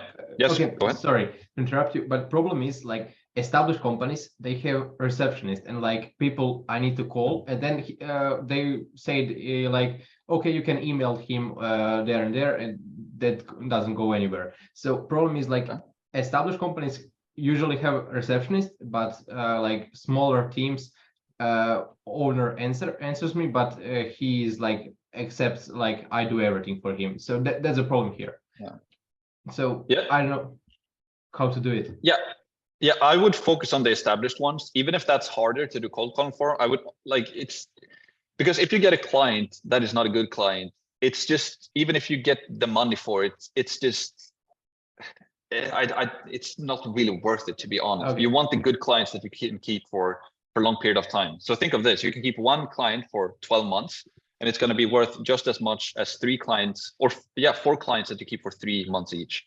So you much rather want to find a better client, and also you will get a lot better at the sales and like to focus on the harder, like with the receptionist. If you get the email, that's great. You can do an email, send them a Loom video, etc., etc. Yeah. Also, one thing that you could try is to just identify the name of the business owner when you do the cold calling.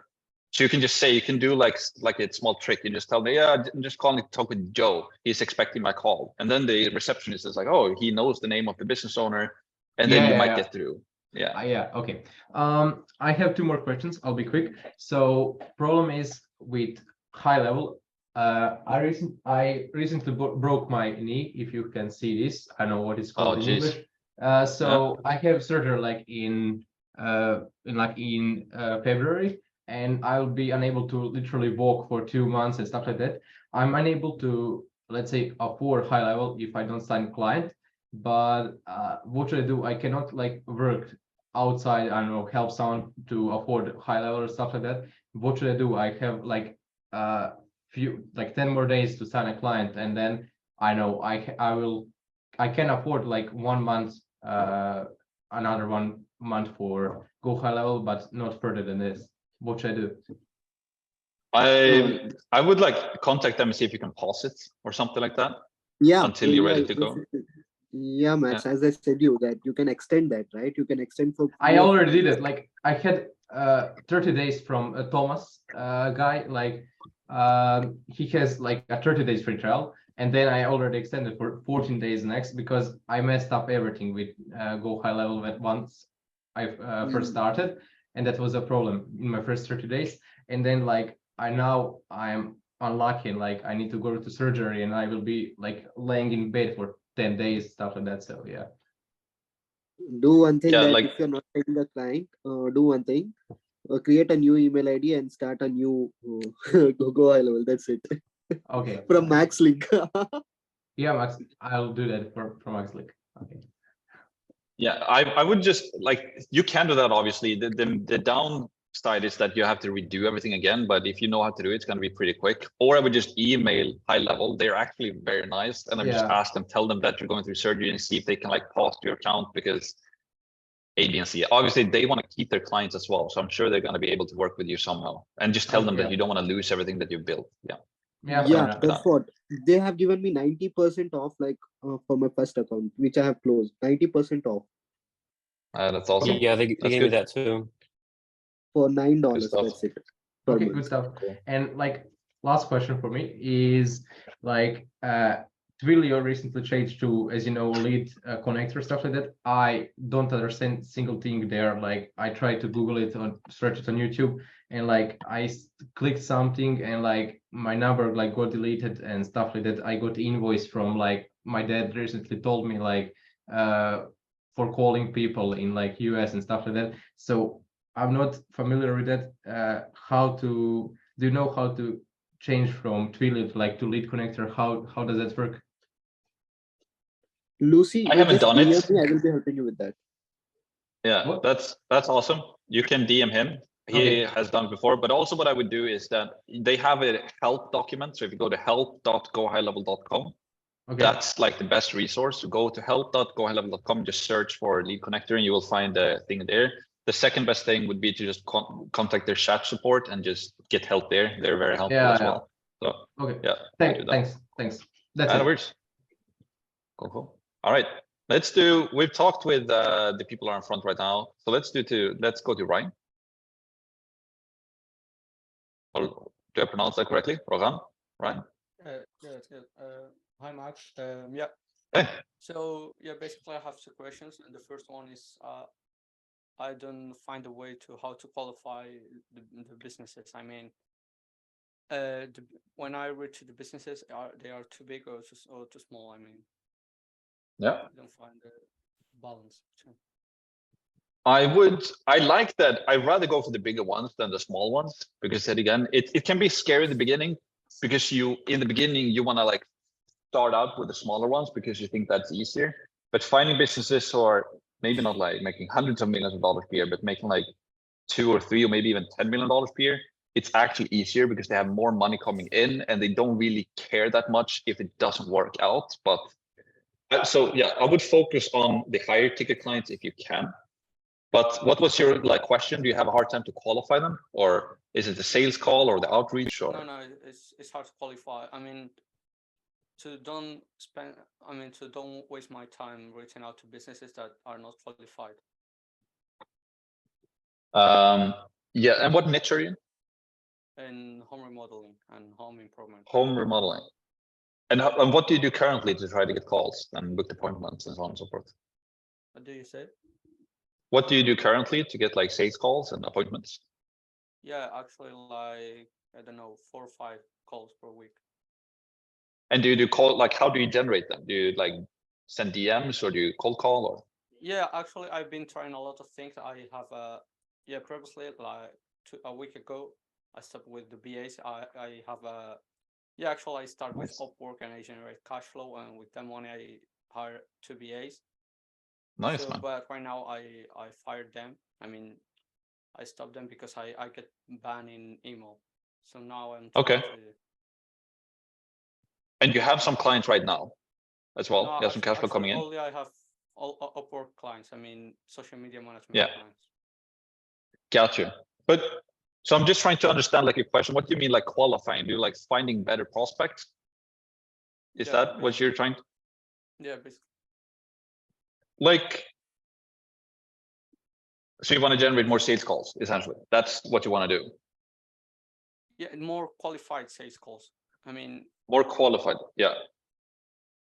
I would just continue what you do and try to reach out to more higher like companies that look like they make more money. And if you do cold calling, try to qualify them on the first call, like ask them how much money do you make right now? And also if you send people to your VSL in your calendar, you can ask them like, how much money do you make right now? Less than 1 million, 1 million or more. If you're in the home remodeling niche, I would only go for the businesses making more than $1 million per year, at least. Because the one less than 1 million, we've had some of those clients and it's, we don't even take calls with in our niche. So I would like have that as like you can even use that in your own outreach, telling people that we only work with home remodeling businesses making at least $1 million per year. Yeah. Yeah. One thing. And yeah. Sorry to interrupt. One thing you could do is on Google, when you search up for the home remodeling businesses, is check on the Google reviews. If they have like above 30, 40, 50, 60, then you already know they're established and have customers. Yeah. Actually, I find Good that advice. United States, I mean, a web that track the money that is making a company, but it's not to acquire. Yeah, and the second question is, I have cash flow to start running ads for my own agency, but I don't have that social proof. I mean, when do you recommend to start running ads? As soon as you feel like you have a proof of concept, like you kind of know how to do the sales, you're comfortable with the sales process, you maybe already made like 1 to 3 sales over a sales call with your pitch deck, so you know that is working, you know that people want to buy your offer, and you've also started to do some service delivery and you know that you're getting results.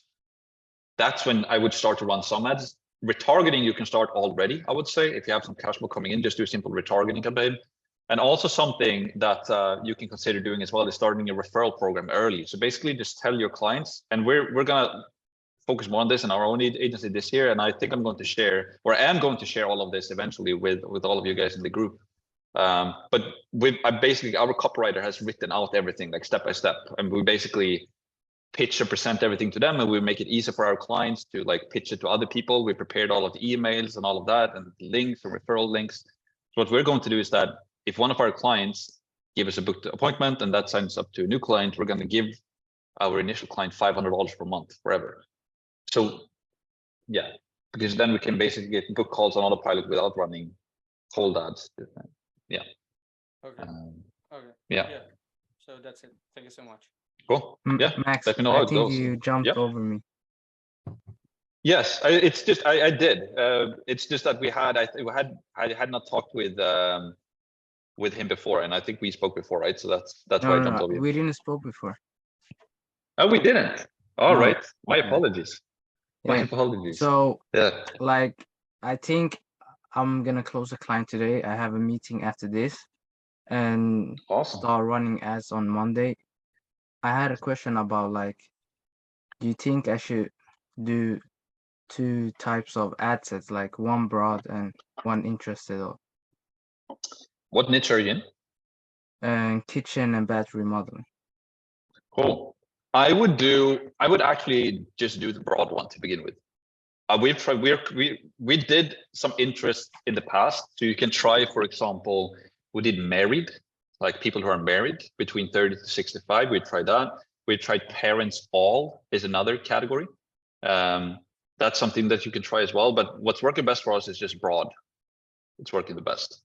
And like, should I do like a lead form or a landing page? Because I have seen your service delivery video, and I kind of seen that you do a landing page. But what do you reckon for me starting now? You can test the lead forms. However, at least in roofing and solar, the lead quality is normally pretty low. When we generate that, you can get very cheap leads, and you generate a lot of leads for them, but when they try to call the leads, they don't pick up. So that's why we started to use landing pages instead, because in the lead form, everything is pre-filled, but on the landing page, they have to fill it out. And if you're in the kitchen and remodeling niche, you can literally just copy exactly what I do I would actually start with that. Just do broad ad sets. You can use like pretty much the exact same ad copy as we use, but you change it for kitchen and remodeling. And so you can like use a free consultation or something.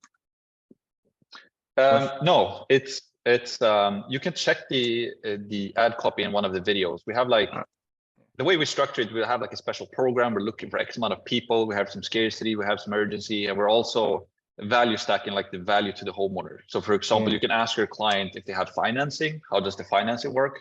Do they have like $0 down or $0 out of pocket? Basically just benefits to the buyer. You can add that in the ad copy as well, but use the ad copy that I have in my video as a base, and then you just adjust it to your client. And don't be afraid to ask your client for help with ad copy as well, because they know what they're selling. So yeah. And I would also test the landing page that I provided the course. I know that's working for a fact. So yeah, thanks. Yeah, no worries. Who have I not spoken to? Me. Yeah, Robert, Joseph. So who's next? I think Robert doesn't have his hand raised either. But hello. Oh yeah, because I just joined. Yeah. Oh, okay, got you. No worries. But let's do Cam first, and then we do Joseph. We got speaking to Kasky. Yeah. Okay. Awesome. Me. Hey. Hello, yo.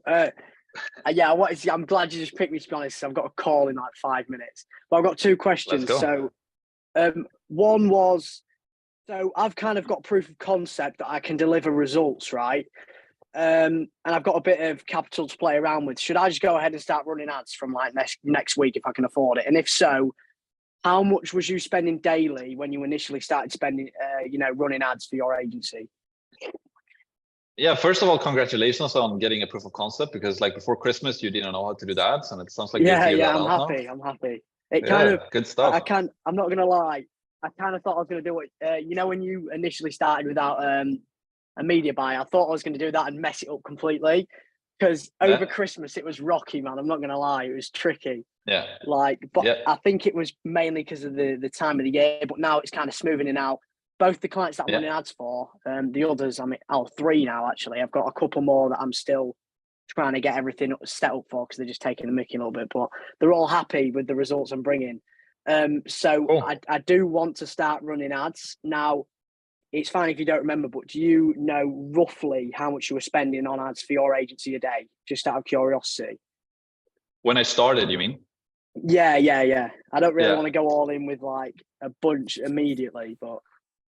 Yeah, but if you have some cash flow, obviously you know how much cash flow you have coming in and how much you can give to ads. And I wouldn't really start with ads unless you can spend like It depends though on the niche and the country that you're in, but like $1,000 to $1,500 per month, I think would be a good gauge, like $50 per day or something like that. And then obviously like $100 per day is really good, but you can start with a lower ad budget. I know that you have a lower ad budget for clients as well and getting them super cheap leads. So maybe you can do the same in your niche. I don't know, but you can definitely try that, because what's nice about starting the ads is that you can potentially get more calls. So that's how I started to learn more about the roofing niche. I just paid for calls. I didn't really care if I made a sale, because I just reinvested the money to get more calls to learn the industry essentially. So it's like an investment either way. So you can do that, but also see if you can put together like a referral offer to current clients. Maybe you don't have to give them cash back, but maybe you can give them something in return. You know, if you refer a client to me, you're going to get this or something. So every single new client you get, they can start promoting you with clients, and they're going to get a benefit from it. We do cashback, right? So they get $500 per month. They can, so if they refer us enough clients, they can basically get our service for free, which is pretty nice. But you can be creative there. You can do a bunch of different offers. Yeah, that's awesome. I mean, I've got one of my clients that I literally started running ads for about 30 minutes ago. She's basically said, if I can deliver her good results, she's going and training a bunch of like new upcoming clinics in the UK. And I was like, fuck man, I've got to deliver this woman. She said, you know, I scratch my back, I'll scratch yours, or whatever it is. Basically, she's going to refer me to all these people. Like, and make it easy for her to do that. So think up of give her an incentive to do it, and also do all of the preparation for her to be. Maybe you can like create a handout like that pitches who you are, so that she can just give it to people. And in that handout, it's like a link at the bottom, so that she can go. So the person that she gives it to can just go to that link and book a call with you, and you have a referral link. Yeah. So give her an incentive to do it and make it super easy for her to do it. Prepare everything for her. And you do that once, and then you might get a ton of clients that way. So exactly. I mean, that's just another channel to kind of bring clients in as well. And this is the thing. It's kind of, go on. Sorry, Max. What was you going to say? No, I know. You go. It wasn't. I was just going to say. What was I going to say? It's just like kind of. I want to streamline the entire outreach process. So it's like referrals, ads, because that's taking up. I'd say it's the second thing that's taking up majority of my time. And on top of that as well, have you got experience with hiring appointment setters? And if so, where would you recommend I get that from? Preferably a woman. It actually, right? Because it depends though, but I assume like if you do organic outreach over internet, like female profiles always get more responses, and I'm sure it's pretty much the same when you do cold calling. But as you start to like kind of level up now, right? You start yourself, you've been in the trenches yourself, you know how to do the cold calling. Now you used to get more clients, now you get more money coming in, you start a referral program, you start some ads. I would try to find somebody who can do cold calling for you, and then kind of outsource that to them. And there are a ton of services out there. I have some links that I can send you, people and services that I can talk to you. And basically the problem they're solving is that they're just, instead of you finding somebody to hire, they help you with that, and they take like a portion of the money.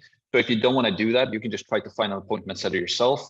For example, one of my video editors that I'm working with, his wife, they're from the Philippines, the hardest working people I've ever met, talking perfect English. That's awesome. And they're like literally the best. They're working like crazy. So you can start there, see if you can find. There's some websites who have like I can send you the links, but they're like sites like Upwork, but for Philippine, and they're like the I've best. seen that actually. It's like onlinejobs.ph or something like that. Yeah, exactly. That's one of them. There's something else as well, but super nice people, super respectful, like work super hard, and they're really good. Yeah, I appreciate that, because that's the thing. It's as well like calling the leads for the clients, because I'm having to call now like 100 leads a day, and that's just from 2 campaigns, and it's only going to compound. I can't do that every single day. I'm going to have to get someone to do that for me. It's getting to the point where I'm sat in the gym. I literally go outside my house for like an hour and a half, and it's like my phone's just pinging. I'm like, fuck. Sorry to interrupt. But can you share like that site with me, Cam, or you, Max, like that with Philippines, stuff like that?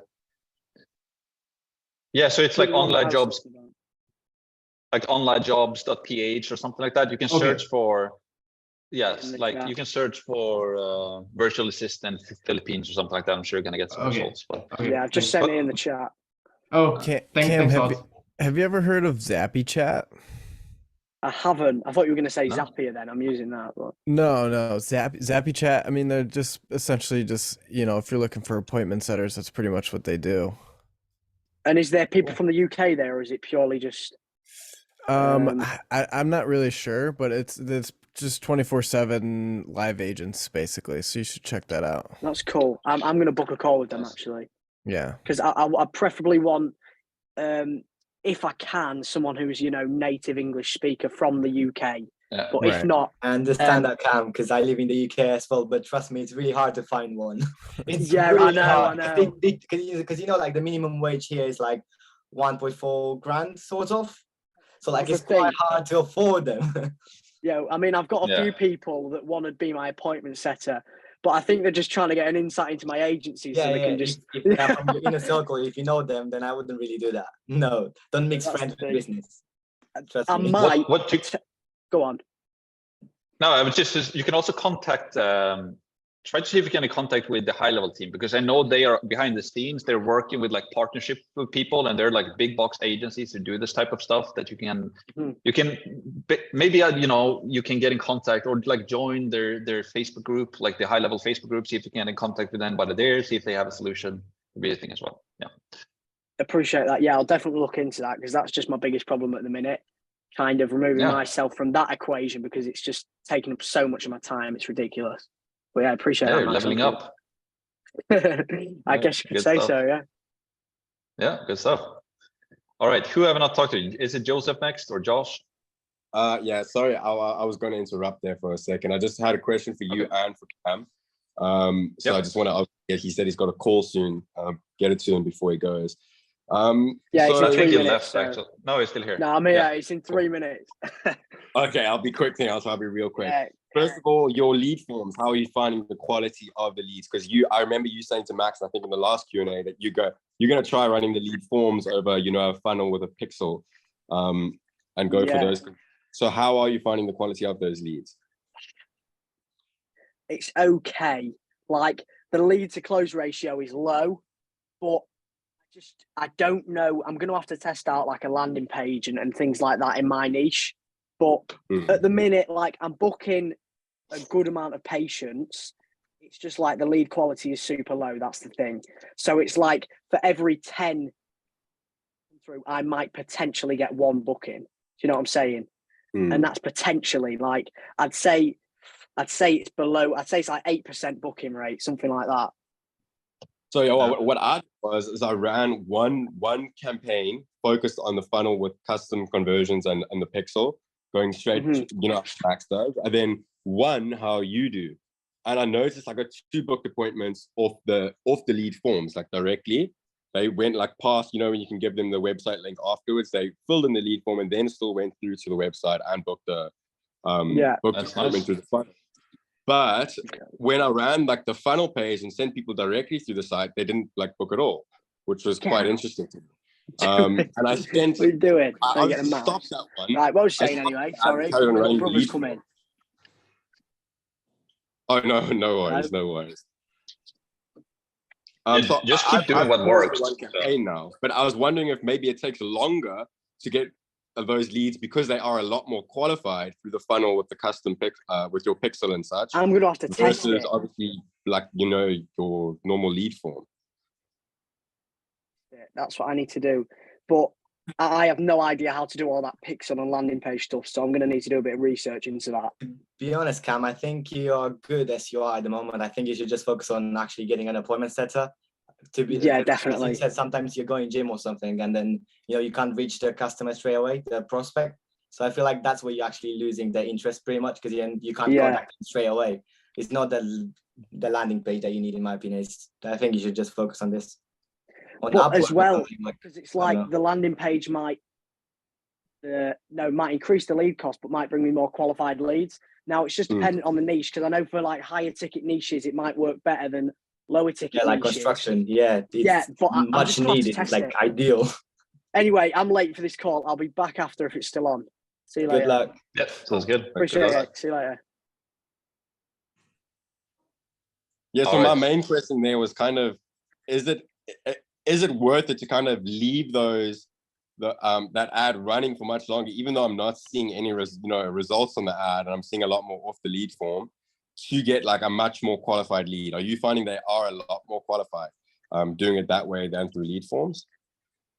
In our niche, definitely. Like when we did the lead form in the beginning, when I started, we did quite a bit of lead forms, like back in 2017, and working great. But then over time, I started to get like contacted from one client saying that, we can get in contact with those leads, and then another one, and then a third one. And that's how I kind of start to see that the lead form didn't work for us and in our industry, but it might be different in different industries, right? So we only do the landing page thing right now.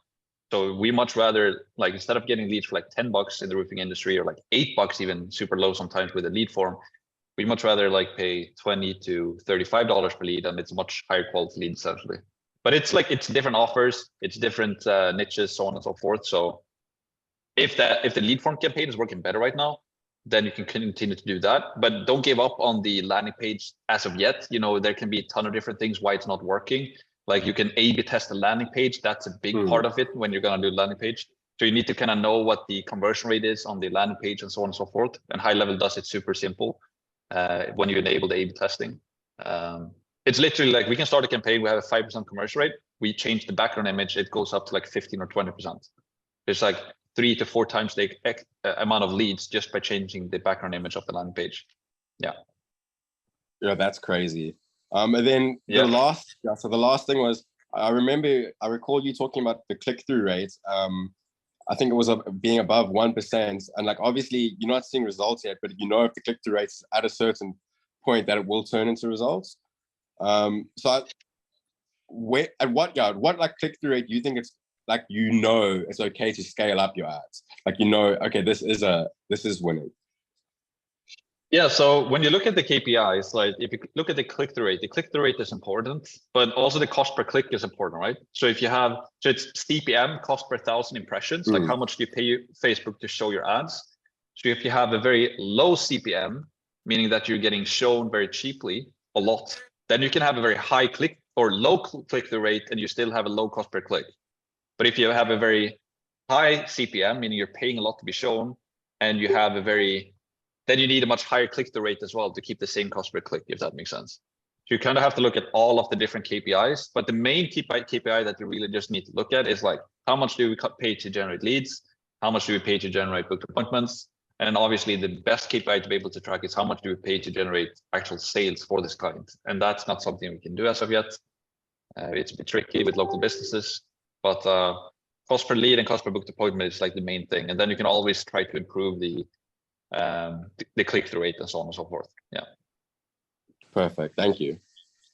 Yeah, no worries. All right. I think let's do Joseph now. I know that I've talked to Kaspi, so let's do Joseph first, and then also. Yeah, I've got 2 questions. Is it better to, because every week, every time I have a Q&A call, I have a new bottleneck. So last time I had a Q&A call, my bottleneck was actually getting like calls scheduled. And now every time I get them scheduled, only maybe like half of them actually show up. So I'm getting around a 10% book rate, and maybe only 5 of those, like 10, would show up. So do you think it's better to schedule a call like on the phone when I call them, or do you think it's better to send a link? Like send a link to their email. So you cold call them? Is that what you do, or? Yeah. And right now you basically book the appointment for them. Is that your question, or? No, currently right now I'm sending a link, but only half of them are showing up. But I wondered if it's like you as a business owner, would you rather like have them schedule a call while you're on the phone, or would you rather them send you a link so you can schedule it later? So if you call them, if you have them on the phone, I would definitely like see if you can book the call for them on the call. If they're open for that, because then you kind of get them committed as well. They kind of told you that they're going to show up. It's easier to kind of book a call and don't show up. But it's still like a minor thing. This core thing is just to get them to want to show up to the call. Like how you kind of get the call booked is like a minor thing. But yeah, so if they're not showing up, I think there's more so think about how you can get them to want to show up. more. If you can mention something about your offer or have like a hook or something that makes them curious about want to show up, essentially. Sorry to interrupt. Yeah. Joseph, in my opinion, what I would do, I mean, that's what I'm actually doing. During the call, I would be like, oh, I want to be fully transparent with you. How does 4 p.m. tomorrow sounds like? For you just take initiative and you actually tell them a time that you know is suitable for you. So like you tell them straight away, and then you basically, they might object. They might be like, oh, it's like 3:30 available or something like this. And then you just go from there. But you make them already think about it. Oh, do I do anything at that time tomorrow? And it's much easier to actually convert them rather than at the end of the call you send them. It's like basically with the payment. It depends on the sort of person as well, the quality of the lead. But it is a cold call. I feel like when they actually the warmest, that's when you actually should try to like sort of convince them to get it booked.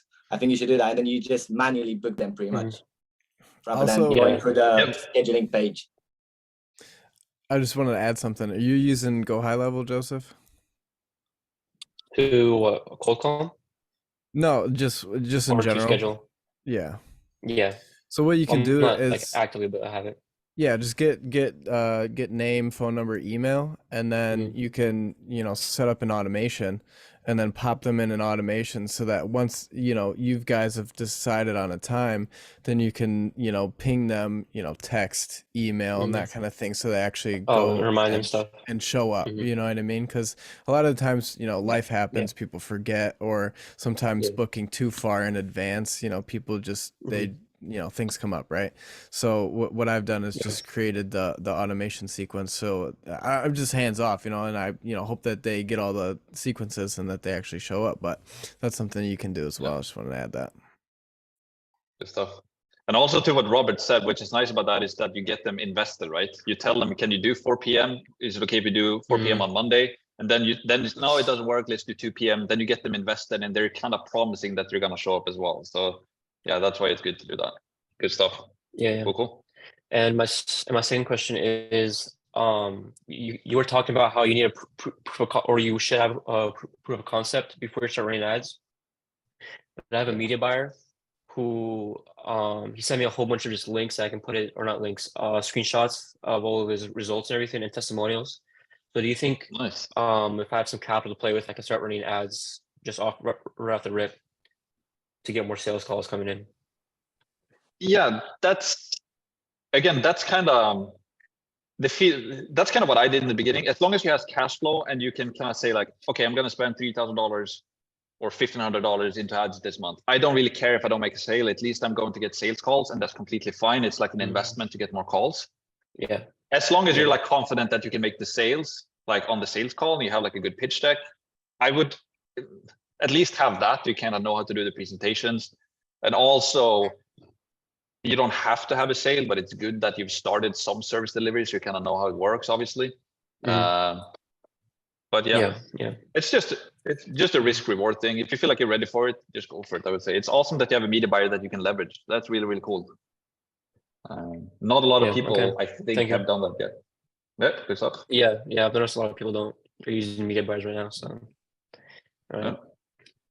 Cool. All right, let's do Noel. And then we can do Kasky after that.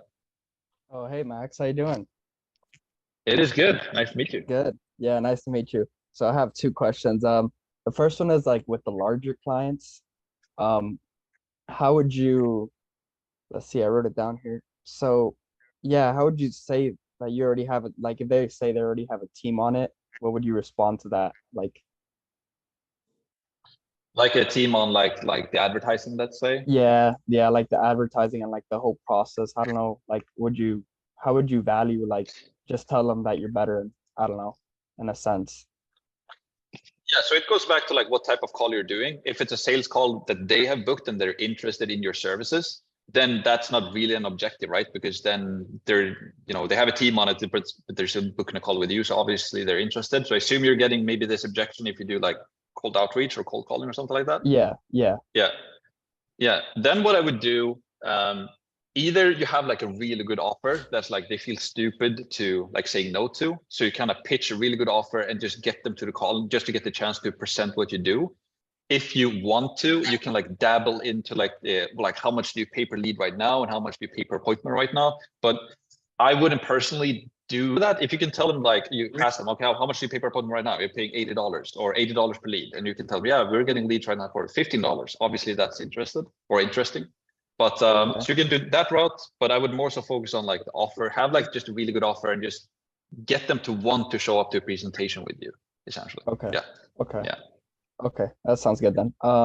And the other question was like, I know on your onboarding process, like, you know, you have like the list kind of going on the onboarding, like the checklist. And on one of them, you have like the ad roll, and it's been really hard for me to grasp ad roll and just like signing up. Like, why do I have to sign up my clients through ad roll and just all of that? If you're serious, get back to me with more details, and we will. Okay. Yeah. So ad roll, basically, you're basically asking how to sign up with the account and just how to manage it, essentially. Yeah, and like kind of like the process, like what is ad roll and what's the benefit on it for my clients? Yeah, so ad roll is basically like the Google Display Network. You know those ads, like display banner ads that show up on, if you go to news website, there's like a display banner ads that show up. It's called the GDN network or the Google Display Network. Okay, yeah. And you can either run Google Display Network ads from Google's, their own like advertising platform, going to ads.google.com. The reason why we like use ad roll instead, it's because it's just a little bit easier to get started. If you use like an ads.google.com account, you have to like set up their business account and all of that.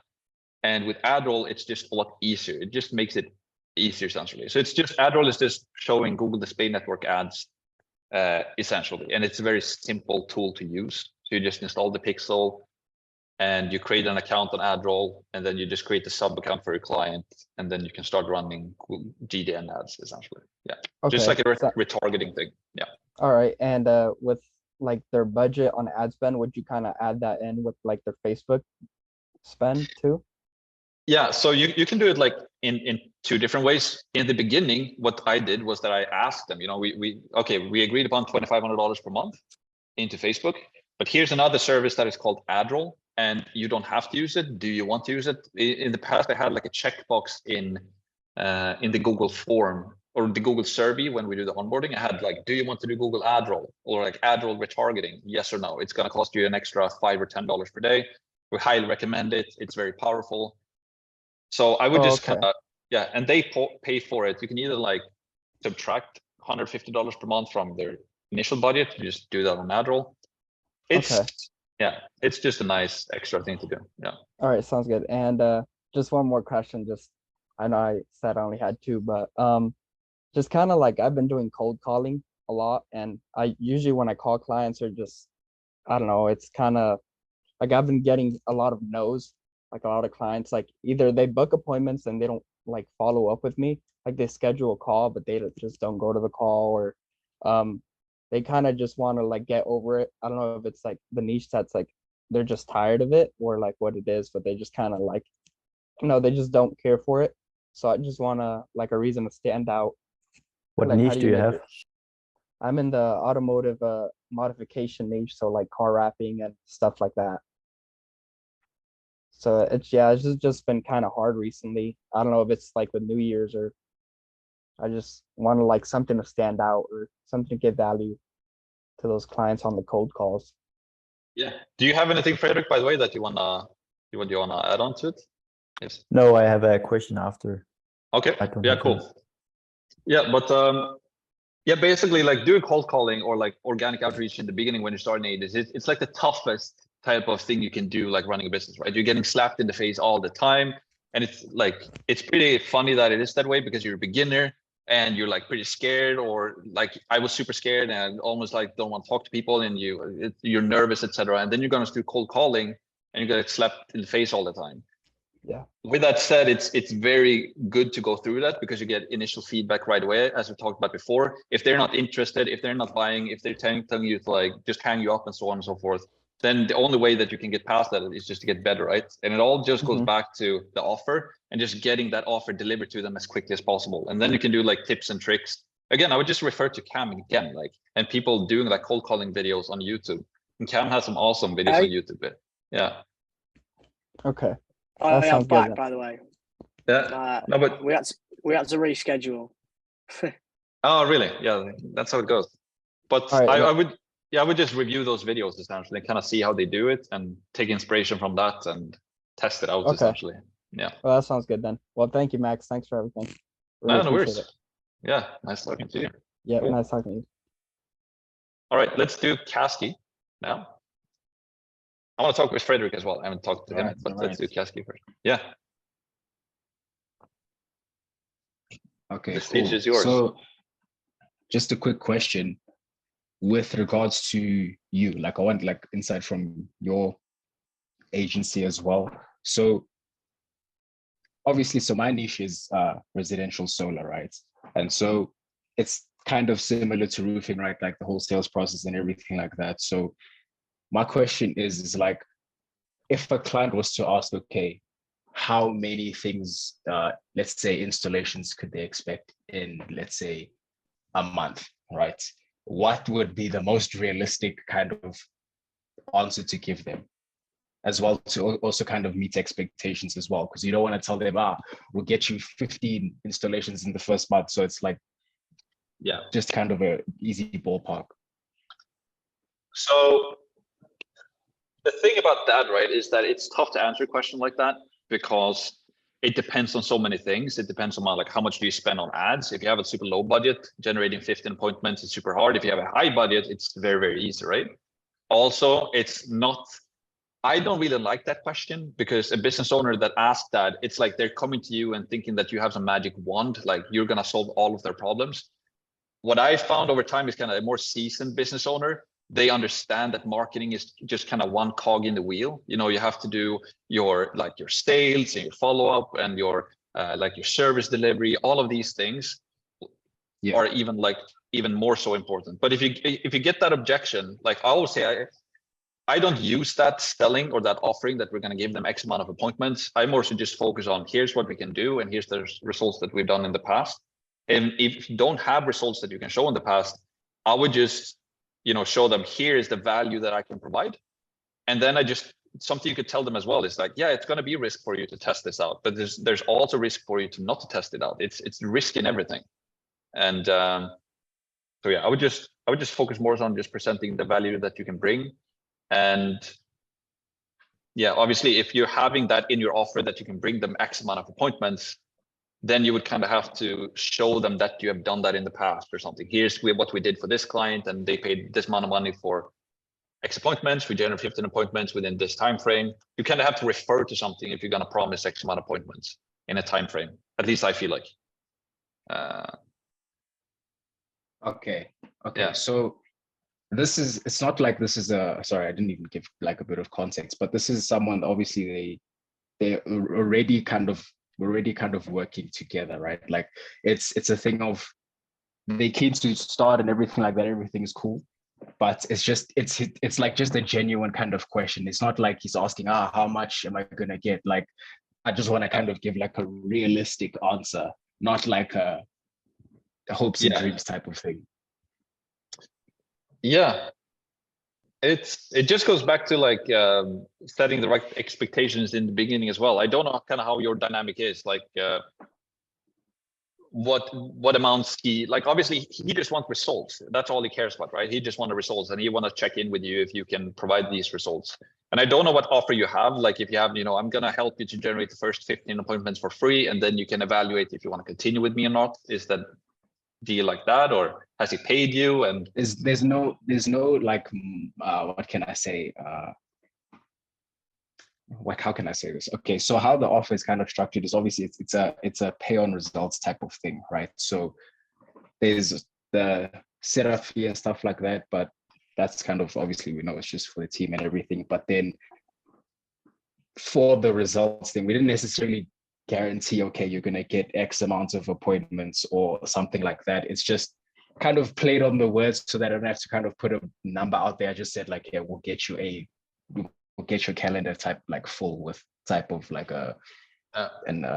appointments or things like that. So there's no literal like value to how many things we said would generate, but there's just the thing of if ever I start a campaign, I would, let's say, see a result, let's say even if it's one kind of installation from, let's say, 50 leads, something like that. I'm not sure.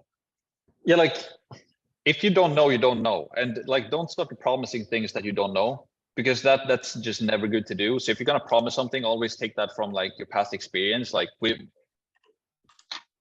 if that makes sense. So don't just like throw something out there, because it's just gonna bite you at the end anyways. So, and there's nothing wrong to being like completely honest and upfront with people. Like say like, you know, I don't know exactly how I can't promise you, how many appointments we're going to generate and how much it's going to cost. I can't like look into the future, obviously, but I can just tell you, Mr. Client, that we're doing our absolute best, working super hard on this. And this is what we're doing right now. You can record a Loom video, show them everything, just to kind of give them that confidence that you're putting time, energy, and effort into like doing the best you can, essentially. If that makes sense. Okay, fair enough. Fair enough. Yeah, that makes sense. Yeah. All right, thanks, Max. That works. Okay. Let's do Mati next. Hey, Max. How's it going? Hello. Max, so basically, like till now, from the day one, I have done around 998 messages to a new like construction companies, and out of that, I have got like around 37 people who showed interest in me.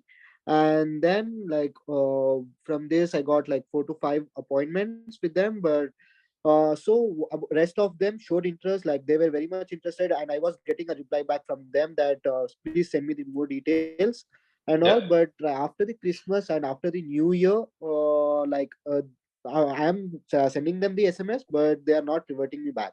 So what do you suggest me, like should I keep on following with them, or should I just start a new campaign, like start new send new SMSs? No, I would just continue to follow up with them. If they told you once that they're interested, it kind of goes back to what we talked about before, right? That they are interested, but something else showed up now on their priority list, and it's just they don't have time for that right now. But they've kind of given you the okay to follow up with them because they've told you that they're interested. So I would just continue to follow up with them.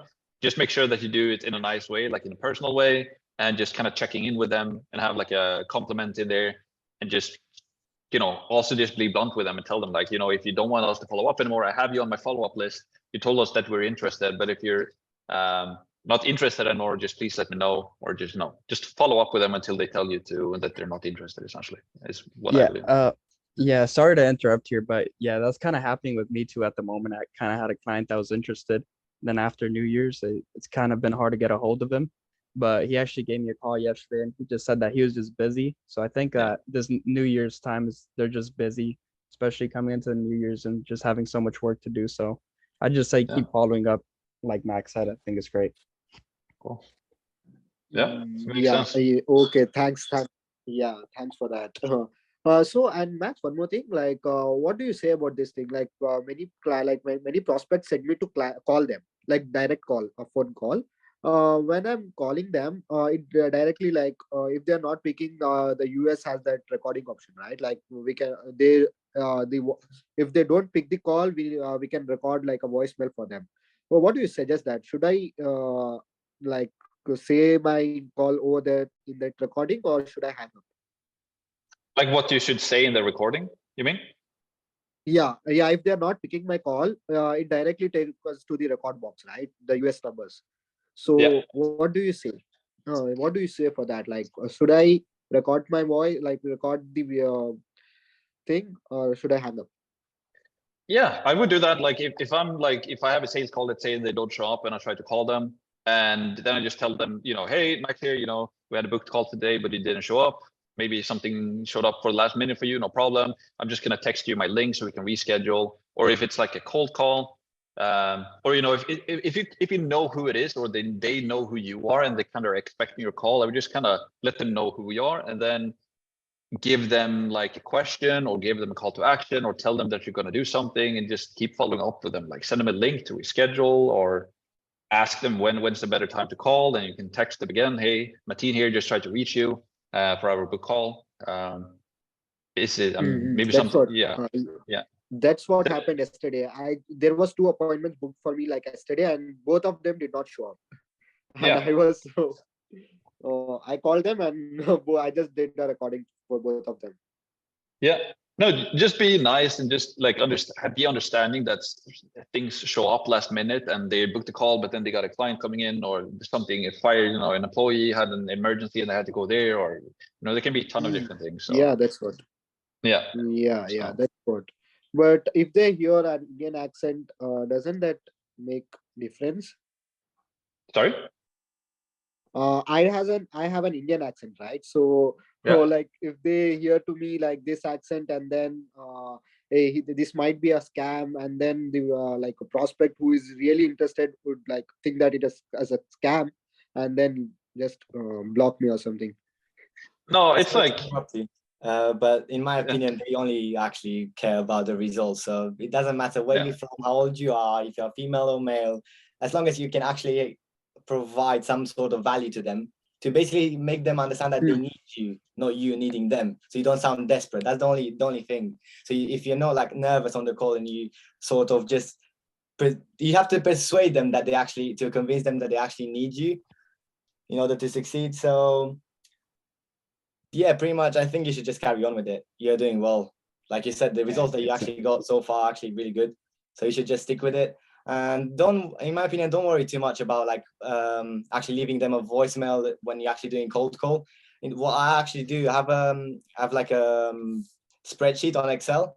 So I actually keep track of all the phone numbers I'm ringing, and also have like next to it with the website to basically that's from the company. So I have some boxes as well. So I click them. For example, if it didn't answer, I'm gonna put it in the first stage, and then I'm gonna get back to them after like 1 hour. Or like as you do phone calls, sometimes they might bring you back because maybe they were in the middle of like a consultation or something, or depending on your niche.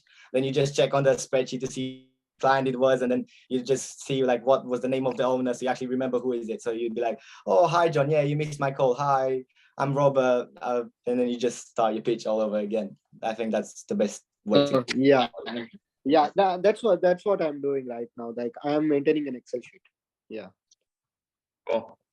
No, but like I wouldn't worry about that either, Martin. Like I would just focus on like showing, like establishing, like everything that you can control, like your website and how you're looking, your results. All they care about is results as well, that Robert said. So if they're like if they're judgmental and judging you about your accent, then it's probably not a good client to get anyway. So yeah. Okay, thanks, Max. That was my basically question for the week. Yeah. And No. Max, every like now is the Q&A calls will be every Thursday now from now on, or it will be back on Saturday? On Thursdays, correct. I will continue to do Every the Thursday. Q&A calls. Yes. Okay, Max. Cool. All right, let's do Frederick, Scandinavian. Yeah, exactly. Denmark, right? Exactly, from Denmark. Good stuff. So you have a lot of snow in Denmark now, or? Right now there's not so much. There was a lot in December, but now it's just rain and not the best weather. Are you from Copenhagen, or? Like 1 hour from Copenhagen, in a small town. Yeah. Oh, nice. So my question is, I'm quite new still in this. Started in like December. So right now I have an exam here, my last exam. I'm finishing my high school here next week. Then I want to start outreaching. And should I go for, so my niche is construction companies, home modeling companies. I don't really have a very specific niche. It's just a construction niche generally. But should I go for the Danish market? I was thinking about the Danish market and the Norwegian, Norway also. And I found this very good website where there's like, in the construction market, there's 70,000 companies here. So I was like, okay, there's a lot of companies here, and I can look there, how much they're earning and everything. So yeah, my question really is, should I just go for the Danish market and Norwegian market, or the US market, essentially? I like the US market. Canadian. Yeah, I like the US market because it's a bigger market, obviously. the thing here in Sweden, at least, I don't know if it's the same in Denmark, in Norway, is that most of the contractor companies here in Scandinavia, they have a ton of jobs already. They don't really need any advertising. But you, like, if you reach out to some construction companies in Denmark and Norway, let's say, and you see that there's a need there and they actually want more leads, then like you might be sitting on a gold mine. It might be super good to do that. So I should definitely look into that. But yeah, the reason why I'm not doing it in Sweden is because roofers here, for example, they don't need more. They're having more jobs than they, and also they don't really want more. It's not the same mentality here as in the US. In the US, it's more so, you know, you want to make your millions of dollars. You want to scale as much as you can, make as much money as you can. Here in Sweden, it's not the same mentality. Yeah, it's same in Denmark and probably also Norway. Yeah. But I thought of it like it was a fordel. It was a good thing because I was like I had there's not many people doing it here in Denmark compared to the US. So I was like, okay, maybe I have an advantage here because I'm quite I'm missing the English word, like unique, compared to others. But because then I thought in US there are so many agencies always reaching out to home remodeling companies, construction companies. So like can I get through to these companies in the US? Like no, I like that. And you speak Danish as well. And, you know, like going for the Scandinavian market, it is a good market. Like there's money here, there's businesses making money. So even if you try to get clients in the construction niche and you notice that here in Denmark or in Norway or Sweden, they don't really want any help with the advertising, then maybe just keep the market the same and see if you can find any other type of business that you can help. Maybe you find that, I don't know, you know, whatever type of business here in Scandinavia is a better fit because they do want marketing. So you can keep the market the same, but play around with the different niches or vice versa. I'm trying to stay in the like landscaping, home remodeling, like mostly home service niche. I want to stay in that area. Because that's cool. There's high ticket and for sure. What do you then recommend for like other types of niches is if it wasn't? Like here in Scandinavia, I wouldn't go for any local companies. Maybe some type of business that are trying to sell more stuff online potentially, or like selling stuff. Maybe I have no experience in e-com, but that could be maybe a thing to look into, like Swedish e-com businesses or Danish e-com businesses. There, maybe you can niche down in that type of route. You know, the consulting space is here too small as well. You know, consultants and that is, I'm sure that works, but there's a lot of competition there as well. So I like the construction, like the roofing, and that's why I'm in it myself as well. But then if it doesn't work here, then we're in the US because it's just more money there and more bigger markets. Okay.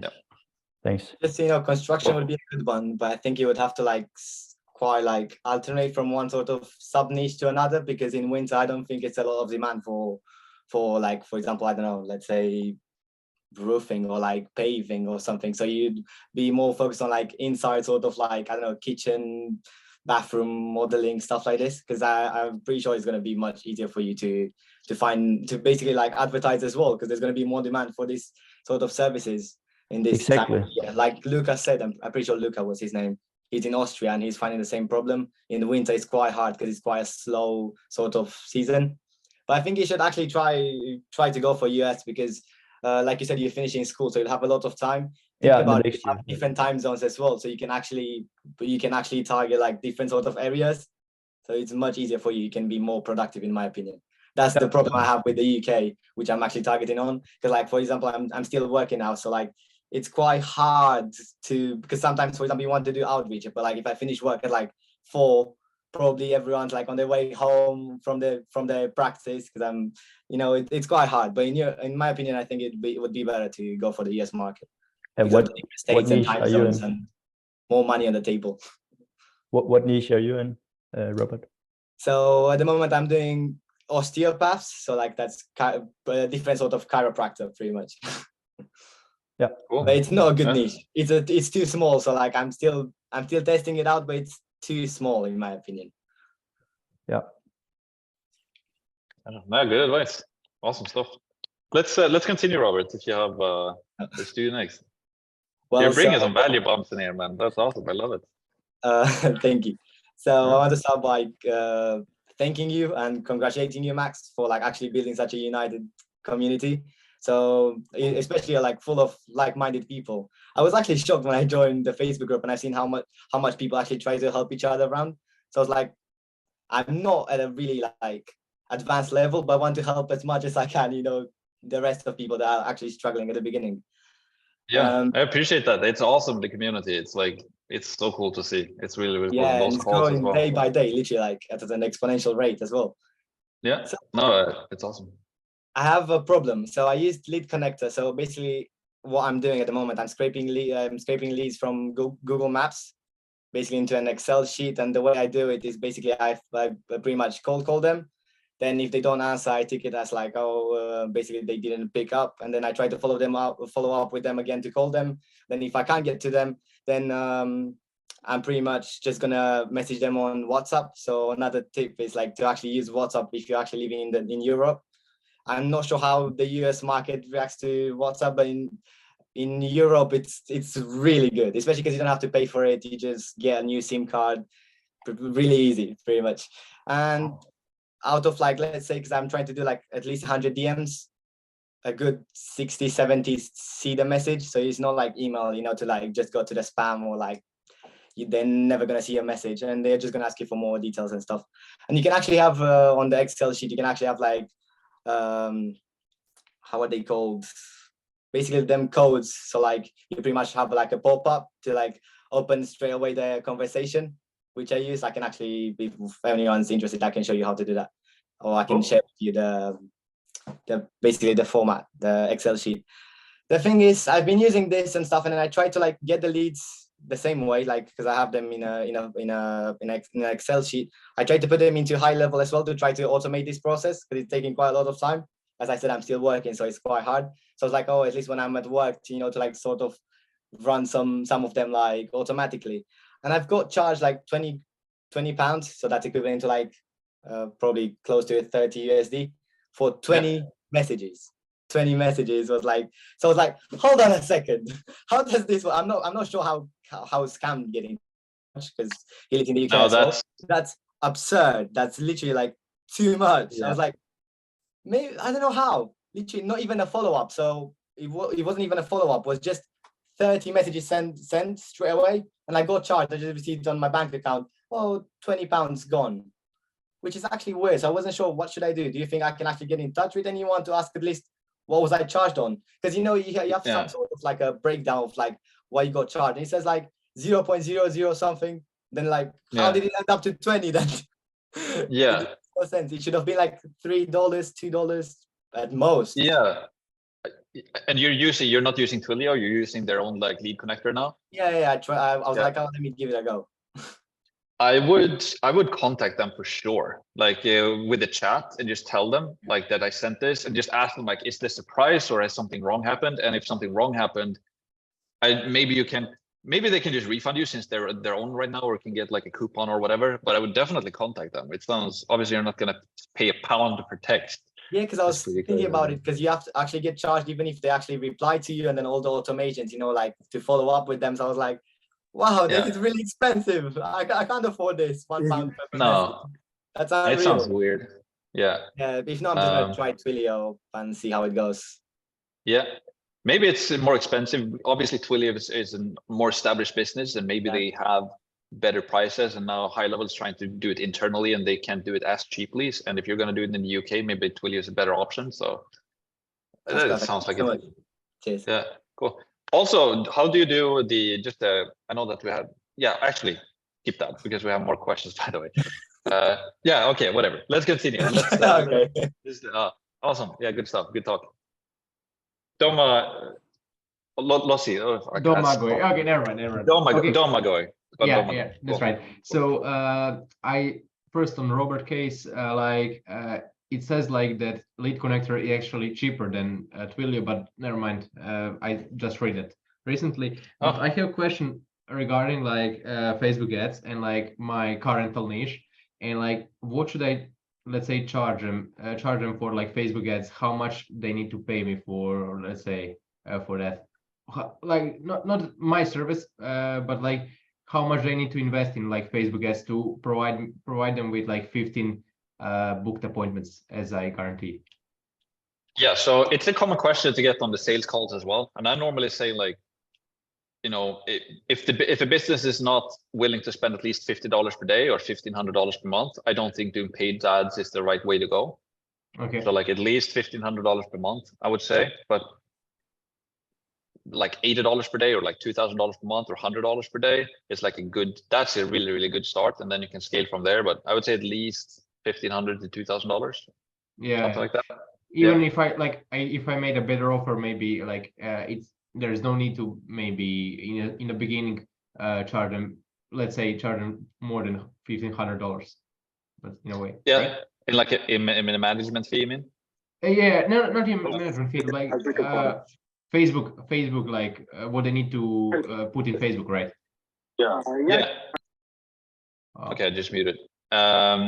Yeah, like 1,500 would, but then again, like it's different niches as well. I think I saw from like Cam's campaigns when he's doing for his niche, I think they can spend a lot less because they're getting a lot cheaper leads. You know, they might spend like 15 to 20 pounds per day and they're getting leads for like £2. Then, yeah. So it depends on the niche as well. But okay. I think actually it's really a really good niche. Like I didn't see I scraped like to Facebook ads library, and like there's literally no ads there on car rentals. So I think like all the people actually need like more service, more leads, but nobody's actually doing it on the right way. So I think I hit a gold mine away.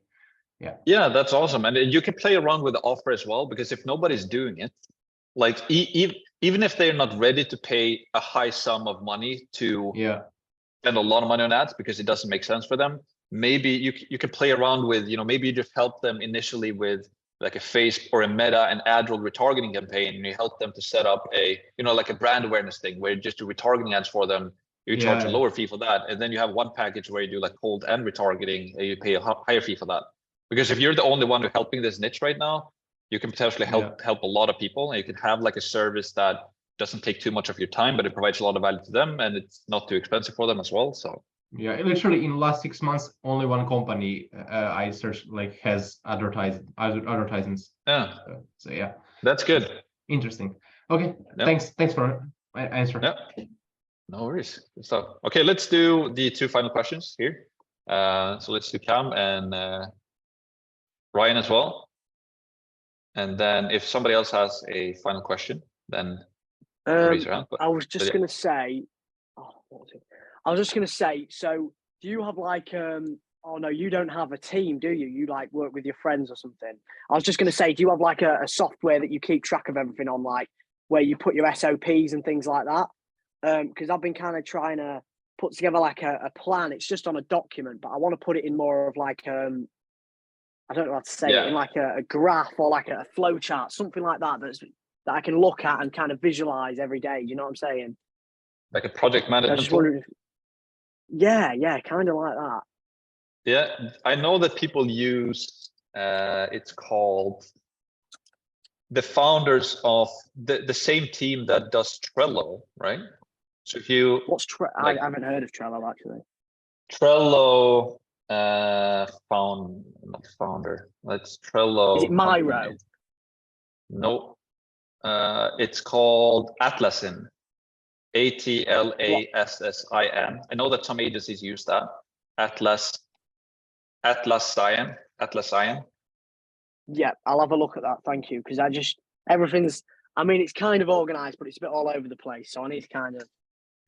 Yeah, you can basically have like a folder structure. I think you can do like checklists. You can have one folder for one client. You have like your to-do, like your setup shit stuff, and you can have your. Oh, that's sick. And you can have your images and notes and all of that.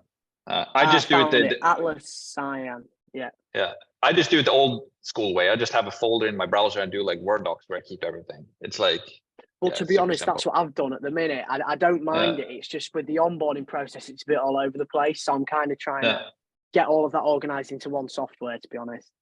Yeah, if you have a But yeah, lot of thank you very clients, much. like, yeah, if you just have like 25, 30 clients like we do, it's pretty simple because yeah, it's just a setup thing. But if you're having more clients and you like really want to grow like a big agency, then using like a project management tool is like, you kind of need to have it, especially if you have multiple people in there, you need to communicate and they need to understand what you've done. So yeah. Yeah, all right, thanks. Can you spell it again? Atla. So if I can put it in the chat. Yeah, sure. That's really good. Let's see. Everyone in the meeting. I always send like direct messages to people. All right, let's do the final question. Ryan, is that how I pronounce your name, by the way? Yeah, it's Ryan or Rhiannon. Ryan, awesome. Yeah, and it's actually not a question. It's just about what Robert said, and yeah, that's automatically charged. I mean, and you can remove it, or ask for your money back. I mean, I have the same problem, and they don't refund it. Also, was it too expensive, or like what did it say? Or I mean, they charged me like $50 or something like that. Gotcha. Are you from Sweden, by the way, or here in Sweden? No, I'm Moroccan, but I live in Spain. Okay, cool, nice, nice. All right. So for you are asking for a project management tool, maybe you can use ClickUp. It's free. Yeah, it's free. Cool. Yeah. When you have if you want to add team member and restrict people, then you have to buy the subscription. Okay. Otherwise, you can use free. Cool. Yeah, I recognize ClickUp. I think they do quite a bit of advertising as well. So that's probably a good. Yeah, that looks beautiful. Looks nice. Nice. Good. All right. Let's end the call for today then, guys. Awesome to see you. We went for over 2 hours. And tomorrow I will do a live stream with, he's not here right now. I lost the name. I have so many names in my head, but we're going to do an interview tomorrow. So if you want to tune into that, otherwise it's next Q&A call next Thursday. The SMMA contest is live, obviously. So I'm very stoked to see what you guys can do and post your wins inside the community. And as time goes on, the prize pool will probably increase a little bit as well. So are we all welcome to join again, right? Yeah, of course. Okay. Of course. Great. Yeah. And please feel free to reach out if you have any questions. Otherwise, we talk next week. All right. Max, take care, Max. Cool. Thank you very Take care. much. Yeah. You too. Take care. Thanks. Bye. Bye.